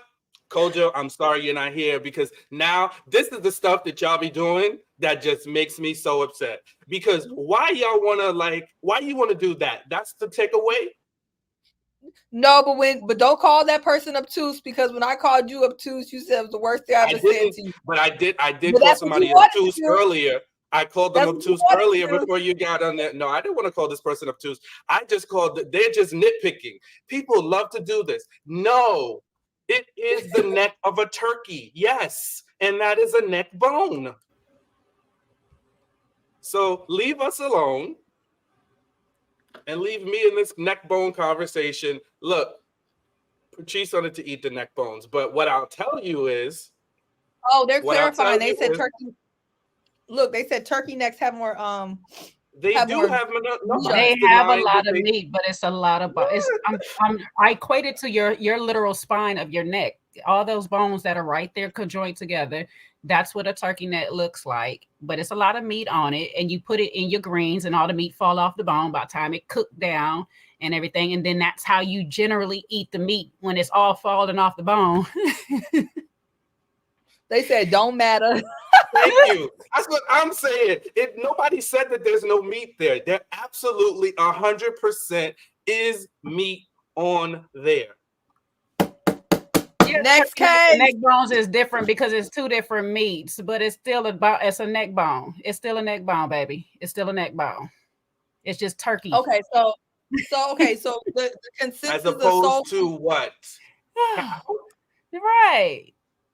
I'm assuming Cow, the duck, consensus of the chicken, soul whatever food other eaters. neck bone y'all eat, it's the different. It's the turkey neck. It's the same 100%. thing. And I'm not saying it doesn't have a purpose. You know, it's great in greens. It's great in seasoning things. Heck, if you want to eat it, you eat it at home, because you got to get in there to get them to get that meat going, to really enjoy it fully. And a lot of people said this in the comments, which is actually true.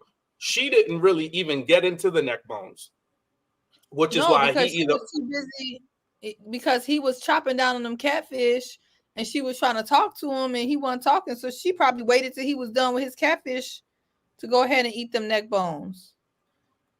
Now y'all asking about oxtail, another thing I don't eat, so I don't know.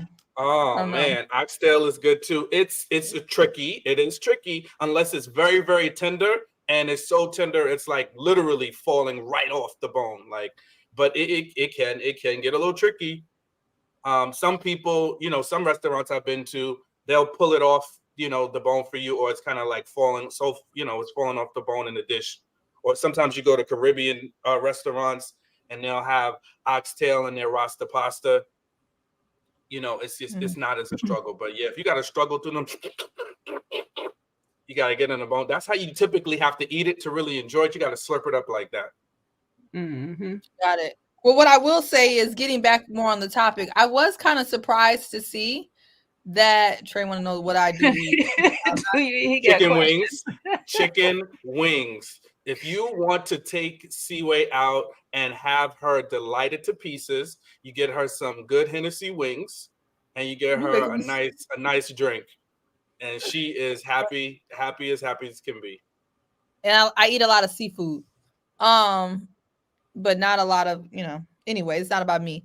I was interested to see how he just didn't seem that interested in Patrice, because Patrice has been kind of, she's had everybody under her spell, and he just didn't, I don't know, he just only cared about his catfish. That was interesting to see, because who does he said he liked Katie, what's the one that be cussing people out? Koshia. Okay, I heard that's the one he likes. Yes, that's what he defended her in the lounge. Yeah, so maybe he likes, maybe Patrice is just a little bit more like sweet and easygoing for him. Maybe he likes a little tussle, a little razzle dazzle. So Patrice is not going to give razzle dazzle. She seems very calm, cool, and collected, which is good for her. So that's probably why he was more interested in his food than her. But I was surprised, because she's such a cute girl and easy to talk to. So that was interesting to me. But also, if you know that you're finna be able to eat some good catfish and whatever else on Ready to Love's dime, then maybe that was just more interesting than the conversation. Well, he did say he came on Sabrina's live the other week and said the reason for him eating the catfish and stuff the way he was one, the date with Patricia was right after their initial mixer. So he went from the mixer to that, and he said from the mixer he didn't have much food and he was drinking all day. So my guy was on like, I need to get some of this alcohol out of my system, because he sure enough was eating it like he trying to sober up. That's helpful to know, because you can imagine that's a really long, after a whole mixer and you haven't had anything to eat, you're not going to have a lot of energy for a conversation. So that makes sense. That, and I think he didn't like her because, we got to remember, he likes to be out in the streets from Wednesday to Sunday, and she was looking like, yeah, no, that's not for me, my guy. Like, I have kids. Why is he out in the streets? Why is he out in the streets? Because he said he ain't found nobody. He likes the nightlife. Mm-hmm. Yeah. And he ain't found nobody to keep him outside. Or working in the club? No, he don't work in the club. He just in the club. Mm-hmm. In the streets. From Wednesday to Sunday. And he told people he'd be in the streets? Mm-hmm. This was from that first episode. That's his thing. Yeah, he said he's looking for a woman to take him to take him out of the street. So take him out of the club. I forget what wording he used. Yeah. I'm not taking you out the club. So I get it. I'm not gonna take you out the club. That probably wasn't the best. I don't think he has the right mentality. And I think no matter what, if you're hungry, I think there's a better way to conduct yourself, because she just, like you said, Seaway, she couldn't even enjoy her good neck bones. She was like this in awe. And he was like, he didn't even get a fork. I didn't even see utensils. He was just going in. I mean, he did offer her some at the least, though. Did he? He did. Yeah, he did. I don't think that was the real offer. After he already had his hand in it, it's like, you want some? Passing her the pieces. Yeah, he passed her the pieces. You want a piece? Here, open up your mouth. And no, this is good. He said he's talking about you want it. No, I'm sorry. Don't offer me your food after you don't put your finger in it. That's another thing. No, thank you. Look at no airport shoes. You got a lot of rules. Yeah, no, I definitely do. Nobody. I don't even. You put your fork in first, and then you offer me some. No, we don't know each other like that. Again, Lord Jesus. Ask me. Let's do Ready to Love. Ready to Love, Sean. How many more no's you got? You got a lot of rules. Do the wrong thing, your bags are at the door. No, cut it out. I said I'd be open to the toast as long as you explained it, as long as you made sure they was good and clean. I ain't gonna spend too much time doing it though. So you can just, if you're expecting somebody to be down there for 5-10 minutes, then get somebody else to do it. Such an odd request, but you know, I mean, They said I don't like nothing. Felicia, you always got your foot on my neck. That is so untrue. That's untrue. because she know you long enough to know you got a lot of no's. That's why I was trying to figure out what the yeses are. Look, they write your nose, no toes, no spoon fed, no. What did I say? I wasn't supposed to feed somebody. Did I say that? Maybe I was just joking. No back rolls. I would do that. No back fat. Seaway, big backs. that's your thing. I don't care about that. No That's- big that's backs. what gets you annoyed. You ain't gonna put some extras on it. You know, she gonna hyperimpose her issue. You gotta unbig them arms and unbig them backs before you come to shine. Okay? Or Seaway won't let you date him. She gonna cancel them out. Yeah, I just wish. I do not mind a fupa. Cut No, it the out. fupas ain't that bad. Yeah, they can be cute. You know, It's No the neck big backs. bones. It's they the can big be backs. cute. As long as I don't have to manually lift it up, then now that's something else to talk about. But if it's just a little something pushing out, then we good. I don't want to do no lifting. You gotta They stop said lifting LeBron things. was eating like John Witherspoon. JR said LeBron was eating like John Witherspoon. Yeah, he did not. He wasn't letting up on that catfish. If it wasn't dead already, it was dead again. That catfish couldn't stand a chance, baby. That catfish was getting taken down. They asked if we talk about Alonzo. That's the first thing y'all talked about. Crazy enough. Mm-hmm. Yeah, we talked about him. Yeah, we got that. Monique King. I was just asking myself the other day, where have you been? I haven't seen you on this channel in forever. I ain't Mind gonna her hold business. you. Catfish was fine. It's fine. That catfish was sexy as heck, sitting on them potatoes like that. I loved it. But you know, and this is it was the perfect complexion. I'm gonna be a colorist when it comes to my catfish, because it needs to be that color, because it wasn't, it wasn't too light and it wasn't too dark. It was golden. It was perfect. Woo! And the way you could see it, like had that little crisp to it. Mm-hmm. Hell, you know? heard it the way he broke it apart and was like, "You want You heard some? that little. Oh man! You want some? You And gonna the eat meat inside, Jay. We could appreciate this. It was so flaky. It was flaky and tender. Woo! And you know what? What just hit me? You know what just hit me? You know where it looked like they was at, because it's the same restaurant in Chicago and that catfish looks the same. It looked like, because they're in Dallas, Fort Worth, whatever.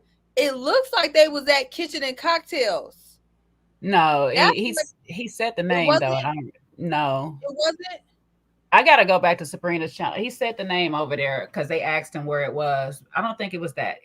It could be though. Because Kitchen and Cocktails catfish. Yo, if we go to, I need to go to Dallas too. If we go to Dallas, I want to go there. I'm definitely going there. I have to. It was so good.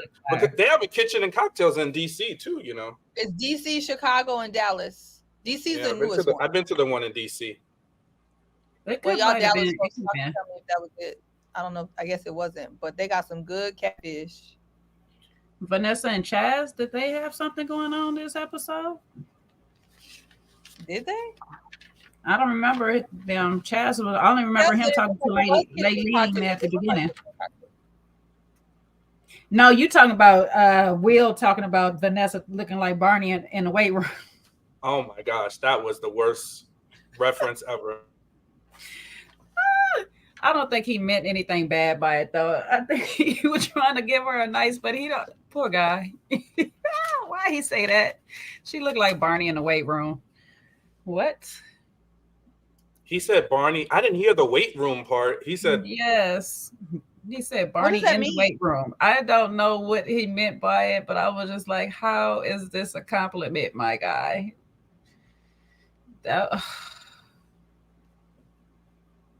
So somebody asked earlier, I forgot to get to it, why do we think Koshia is into LaRon? And that question I do not have an answer to yet. I'm not sure. Maybe LaRon seems like the least problematic as far as like logistics goes. I don't know. Koshia doesn't seem like she has time for shenanigans and games, so maybe LaRon seems like he comes with the least amount of nonsense with him.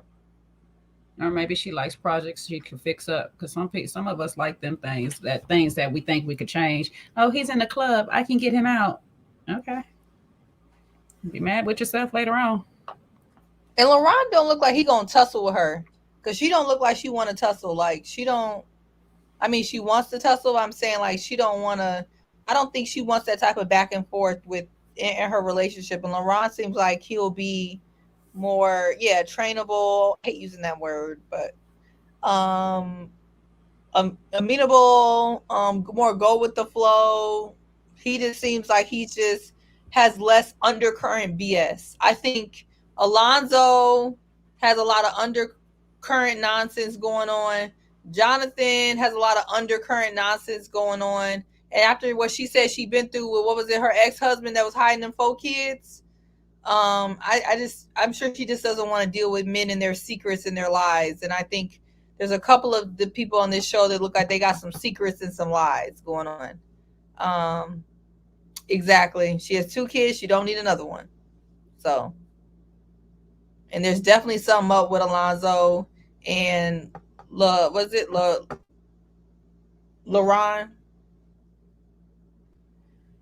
We got some really black names on this show, and I really cannot keep up with it this time. We got Koshia. Seaway. What? It is. Lamar. The restaurant was called the Pelican House. Oh, the Pelican House. Okay. Well, shoot, next time we in Dallas, we got to try it. Yes, we do. We need to try that. He's so funny, Sean. I'm just saying they got some names on them. That's just.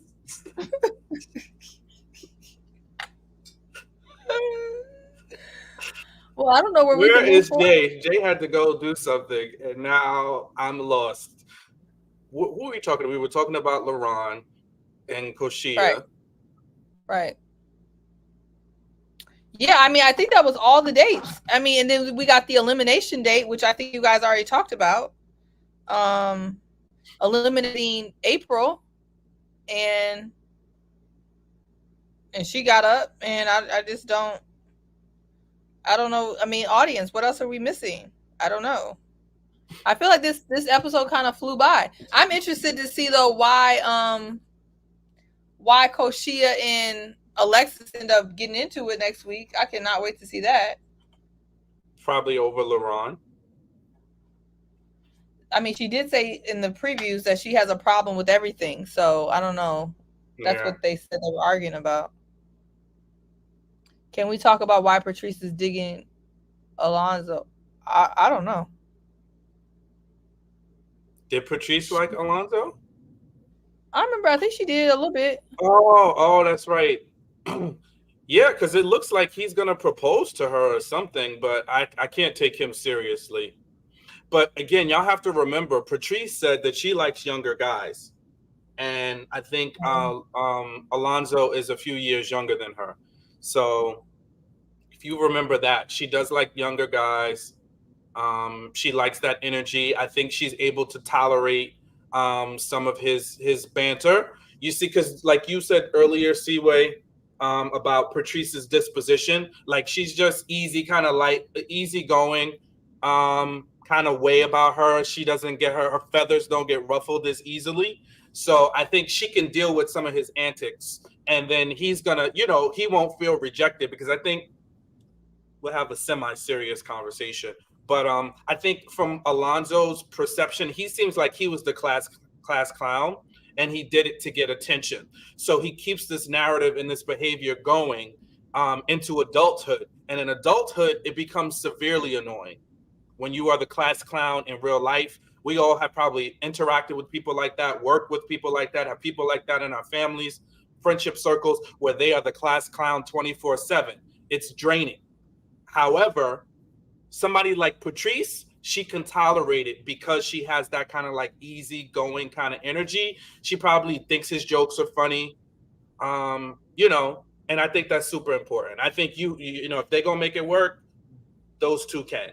Because as a man, like if we're gonna be with a woman that doesn't like our jokes, if you're with a woman that doesn't like your jokes, that is a recipe for misery. Can you pin this comment so we can get back to it? I don't want to lose it. Numa Kamara. I just don't want to lose it. I want to finish what we're talking about. Can you see it? There we go. Because this is funny. Yeah, I just hope it doesn't backfire on her. Her easy breezy kind of like go with the flow. I hope it doesn't, you know, backfire, because class clowns need love too, and they just need to find the right person, and maybe that's Patrice. But I just hope, yeah, I hope it doesn't backfire. And somebody asked me earlier why I don't eat soul food. I just want to respond before I forget. I eat some things. I'm not big on like pork chop, neck bones, turkey legs. I don't eat greens. I don't know. I just don't like it. I'm not sure why. Well, you just listed half of the things that are soul food. Well, you do like, let's say the things you do like: fried chicken, mac and cheese, and potato salad. Usually from Jules up here in Chicago. Like, it's a certain type of potato salad, not that potato salad with the carrots in it. That was disgusting. I think that's about it. Cornbread. Do you like cornbread? No. You don't like cornbread. Barbecue ribs. No barbecue ribs. No. Mm-mm. All right, so there you have it. Okay. Now wait, please let's go to this pin comment, because this just had me weak. Yeah, Jewel potato salad. Jewel's is it's a grocery store up here in Chicago. They got the best potato salad. Oh my gosh, everybody know they be talking about bring the potato salad from Jewel. We don't even want you to make it. Don't make it. Just bring it from Jewel. It is that good.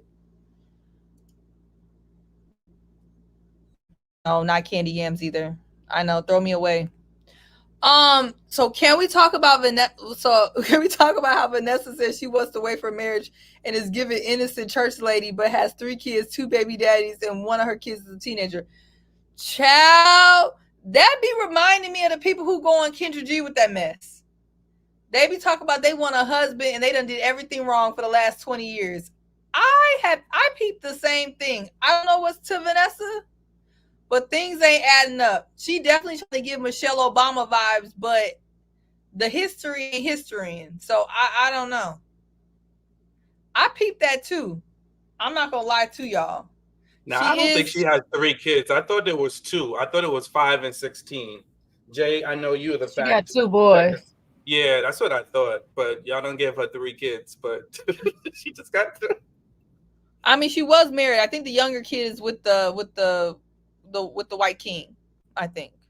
That's what I'm thinking, and that's where I have a problem, where you start talking about baby, child's other chromosomes a certain type of way or whatnot. Not you making it sound Jay, now I was really trying to help Seaway, and now you done going down a path. I'm saying when the other half of your child's chromosomes is the other 32 chromosomes come from the daddy, you get to talking about your child's parent a certain way, because you go from one extreme of having this vanilla relationship, now you want to be a Black Panther. So that to me is a little bit problematic, how we go to that extreme. But I don't know, because she's giving very reserved. I don't think the reserved thing is fake. I do think she seems like she has a little bit more sense to her than a lot of folks on the show, and she does seem like reserved. And honestly, to be completely honest, it's not that hard to be reserved with this bunch. You got some people talking about sucking toes. You got people being disrespectful. Y'all got people mushing people that Sean don't like. I mean, there's just an array of nonsense. I mean, so Vanessa looking even remotely reserved is not difficult. It's just really not difficult. But I do think she is giving First Lady vibes, and I'm not sure I'm convinced. I think she got something to her. And as Kojo say, she knows how to get that smile and that wink. She knows how to bring people in. She's what's the dark arts, Jay, you be talking about? I don't know which one. The sultry dark arts. The sultry, the soul suckers. Yeah, she knows what she's doing. She knows what she's doing. I don't know. It's I mean, I get her reservedness because I just feel like she's more comfortable in the settings that she was married to. I think she's more comfortable in those environments than she is. I remember how we was on Kiera last year, but I think she's more of a Kiera type. Like she's more comfortable in either diverse groups or groups of majority white people. I think though she's screaming Black Panther and all, this is a bit much. I don't know if she's been around this for a while, and she seems like she's just out of the dating loop.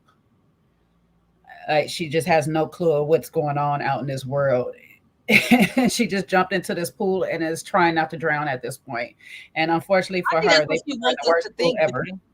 I think that's what she wants us to think. I think that's what she wants us to think. She's like a mix of Jeffrey and somebody else. I do think she gives a better what is it? She's like she's a more convincing Jeffrey, because Jeffrey was not convincing at all.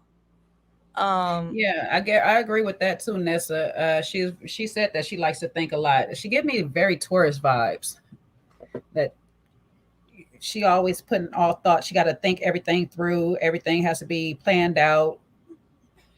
This, that, and the third. So I mean, she could be very calculated, like you saying, Seaway. And well, that's why I said when y'all said last week that she was gonna be gone soon. I'm not saying you said it, Jay. I can't remember. And I said she wasn't, because I saw the way she was bringing them in with her eyes and her pretty smile and her face, and she's so naturally pretty. Her and Laylene, very naturally pretty. Like they have like this effortless, just beautiful aura about them.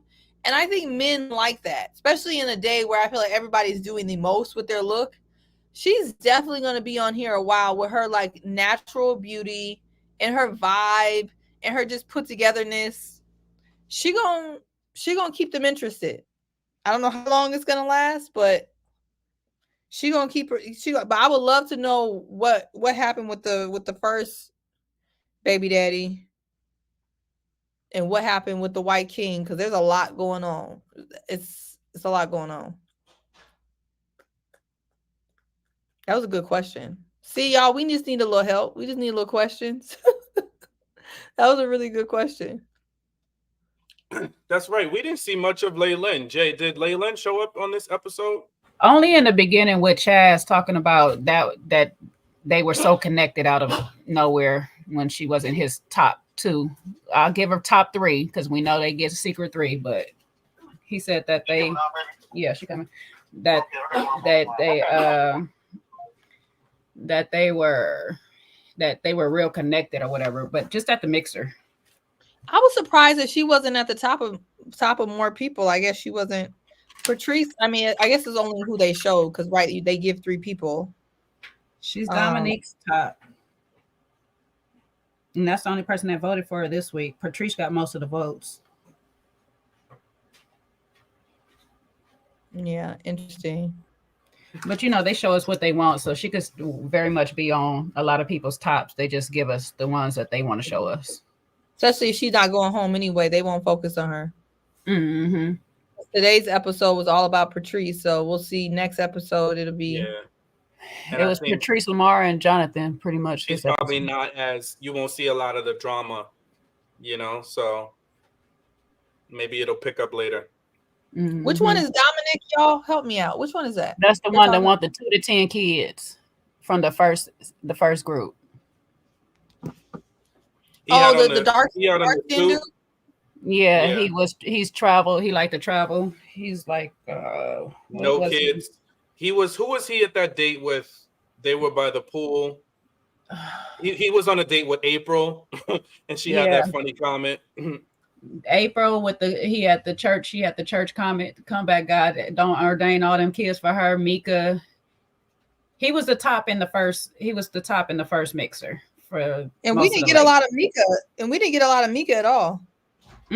She was in there. She was chopping it up. Remember Lamar dismissed her? Yeah, but that was it. And then also she was part of questioning Jonathan. Did we talk about that? How defensive he was about talking? Yeah, I think we did. Yeah, we kind of breaked over that. We didn't really talk about how Lamar just cut her off though. After he was rude. Yeah, we could talk about that. What y'all feel They're about? asking if Kojo is coming back. Your guess is good as ours. Yeah, we don't know. Pray his strength in the Lord on this good Sunday. Child, he been tussling with the internet all day. He tired. Exactly. Y'all are stuck with us for a little while longer. We're gonna be wrapping it up because we like to stay close to the 2-hour mark. Yeah, Lamar and Mika, what's your thoughts? Lamar. You remember? You remember when she asked? Go ahead, Jay. Shoot. He had asked her, "Do she want kids?" and she said no. And he was like, "Oh."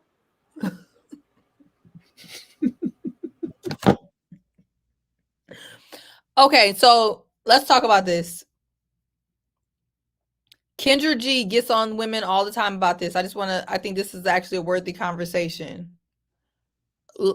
Lamar is sassy, right? So let's just take him out of it. But do y'all think that it's realistic to find, before I start this, Mika's 37. Do you feel like it's realistic to find a man in his 30s who, whether or not he has kids or not, gonna want to take your 2 kids and you not have any for him? What do y'all think? You finding a real one that don't want to have kids, but no, I don't think it's realistic. Sean?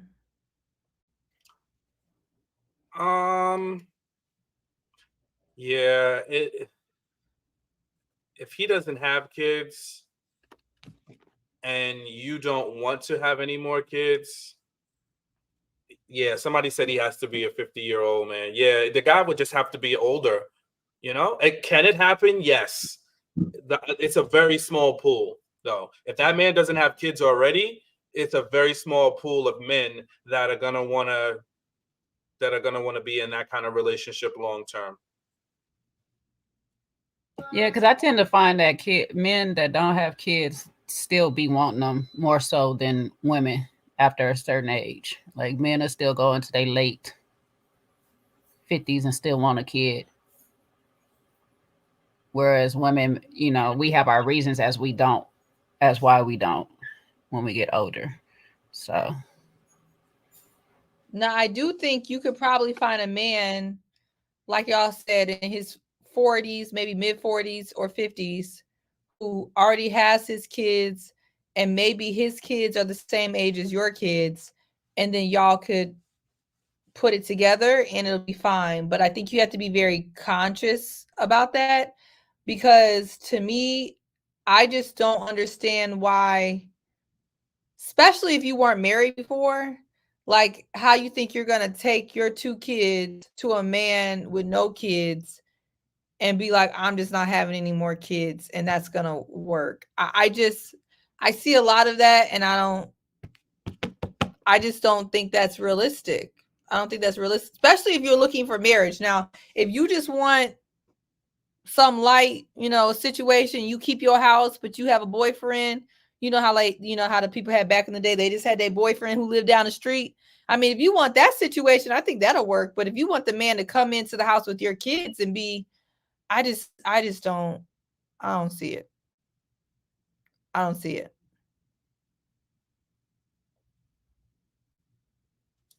Yeah, sometimes it does, again, I think it's difficult. And I think that's probably why she was okay with Lamar moving on.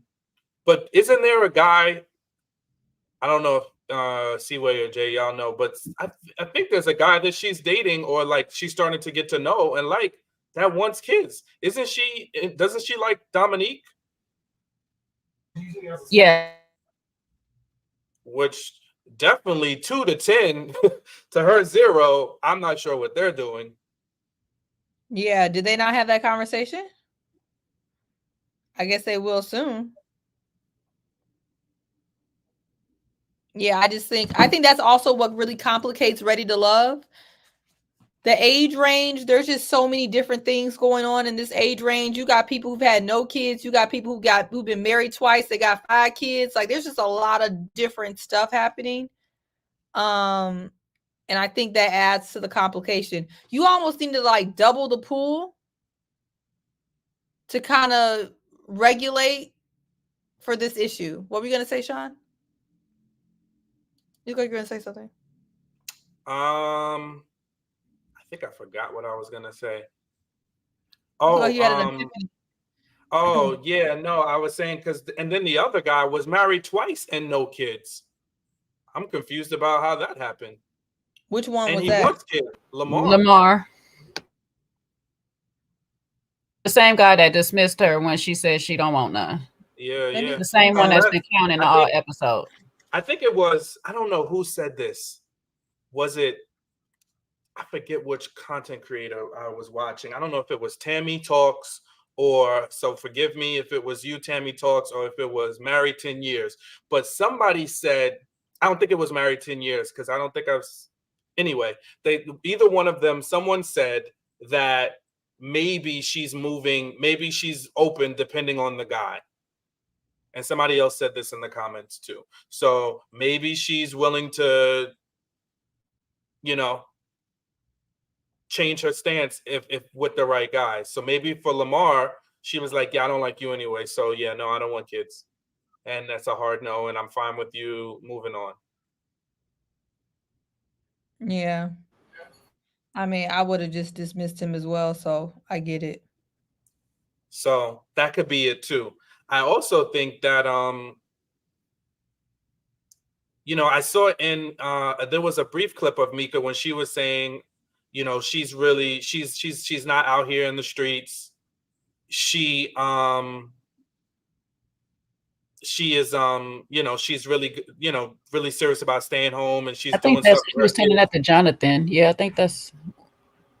I think she said that to Jonathan, what you're saying, Sean, where she's kind of a homebody, just with her kids. She's not in the streets. She told one of the guys that in this episode. Wait, Married 10 Years said Mika was on the wrong road. I can only imagine. I'm already cracking up in my head. Y'all, I mean, y'all, and I love about this channel that we support other creators, but if y'all don't get over there and watch Married 10 Years Review, she just be sometimes I be cringing and loving it all at the same time. She be going in. She be going in. But she gives some great advice though. I'm telling you, I love to listen to her reviews. I just started listening to Tammy Talks channel. She's another one. Oh my gosh. But hers is like, she has a dry wit sense of humor. Tammy Talks is really good too. I enjoy, the both of them of late a lot, in addition to the other people that we watch and support. And Tammy Talks is one of Kojo's good friends too. Oh, good. Yeah, she's really good. So if you want to get flued out and you don't want to push out none of these men's kids, then this is not the right show. You need to find you a man of a particular age and a particular stage with a particular amount of funds who is okay with, you being put up in the house, you ain't going nowhere, and flying you out and helping you get a babysitter for your 2 kids. That you will not find on this show. I don't believe. But let's not forget that Mika got flued out just to sit in the car while this man went in. Got his toes done. I'm glad y'all said it because I didn't want to be, I didn't want to be rude, but I'm like,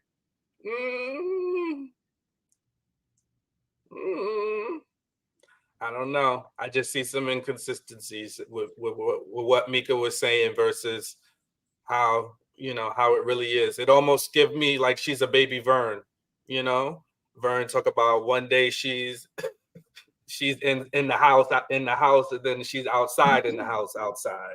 So I don't know. Well, they're both in the beauty industry. One's an esthetician and Vern does hair, beautician. So there you go. We gonna get blocked out here. I have escaped all block lists. I don't know how, but I have. So we'll see. Oh, shout out to Vern. We love you. We do. We really do. She's cool. Yeah, those are good questions. Good comments.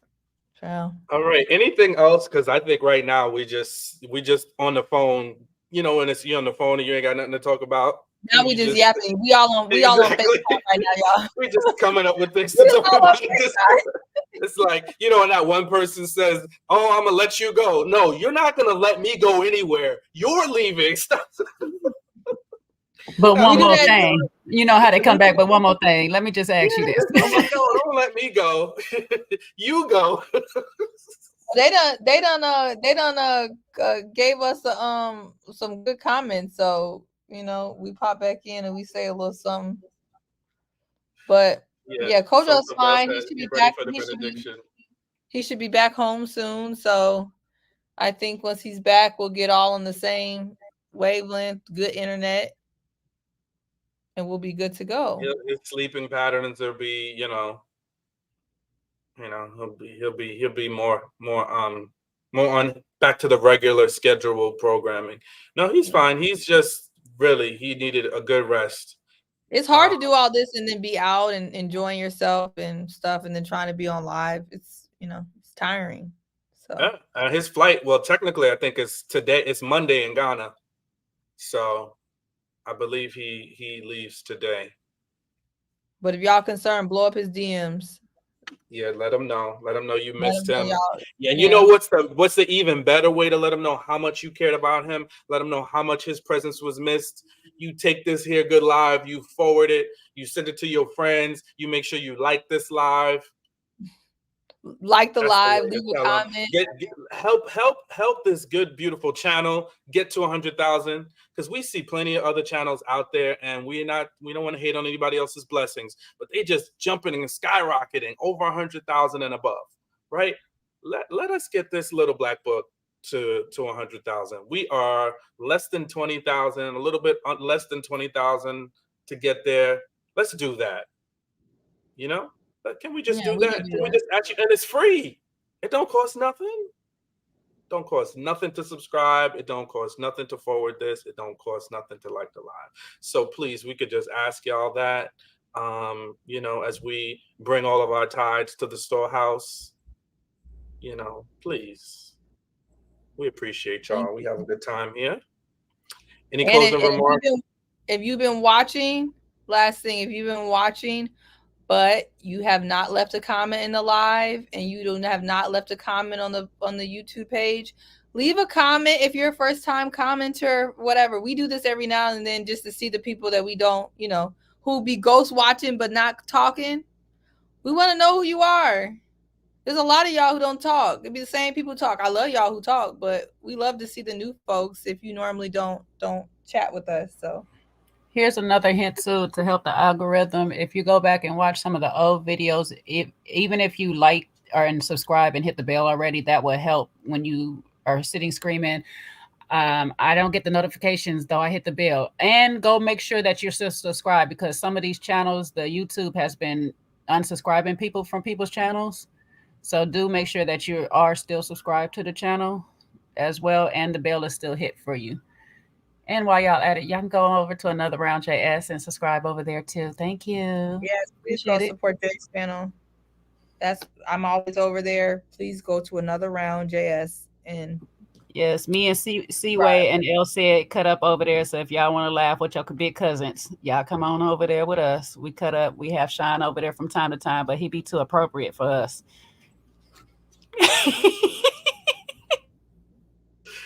Sean 2.0 is just, you know, I try to mind my P's and Q's, you know. We gotta have Patron Shine over there. Patron Shine. I thought about that the other day. I was like, God dang, I was a fool in Atlanta. My gosh. Yeah, you were. We ain't seen that Sean since, but it's okay. We'll leave him there for now. Not the dried up now. All right, guys. Benediction. Yes, We talked All about right. it in the beginning. Yeah. So for anybody, we covered just about everybody, all the highlights and the lowlights we covered in the beginning. So, all right, good people. Well, we thank you. We appreciate you for hanging out with us. For those that were with us from the beginning, you got to see our fearless leader, Kojo. But he has gone to retire because he has a long journey back home. So wish him safe travels. But, I think we learned a few good lessons tonight. We learned, hey, listen, some very important things. Don't test people's boundaries. And if you happen to cross somebody's boundary, an apology is so much easier than a tussle. So if you cross a boundary, please apologize. And also, nobody likes a mush. We're going to do this PSA. If you didn't know, I hope you know now. Don't mush nobody. Don't put your hands on nobody. We've been through too much. We've been through too much as a people. We don't need to touch each other. Not in that way, okay? Let's touch each other in love, okay? And I think that's it. Y'all have a blessed evening, and we'll take care. Hi, new people. See y'all. Bye.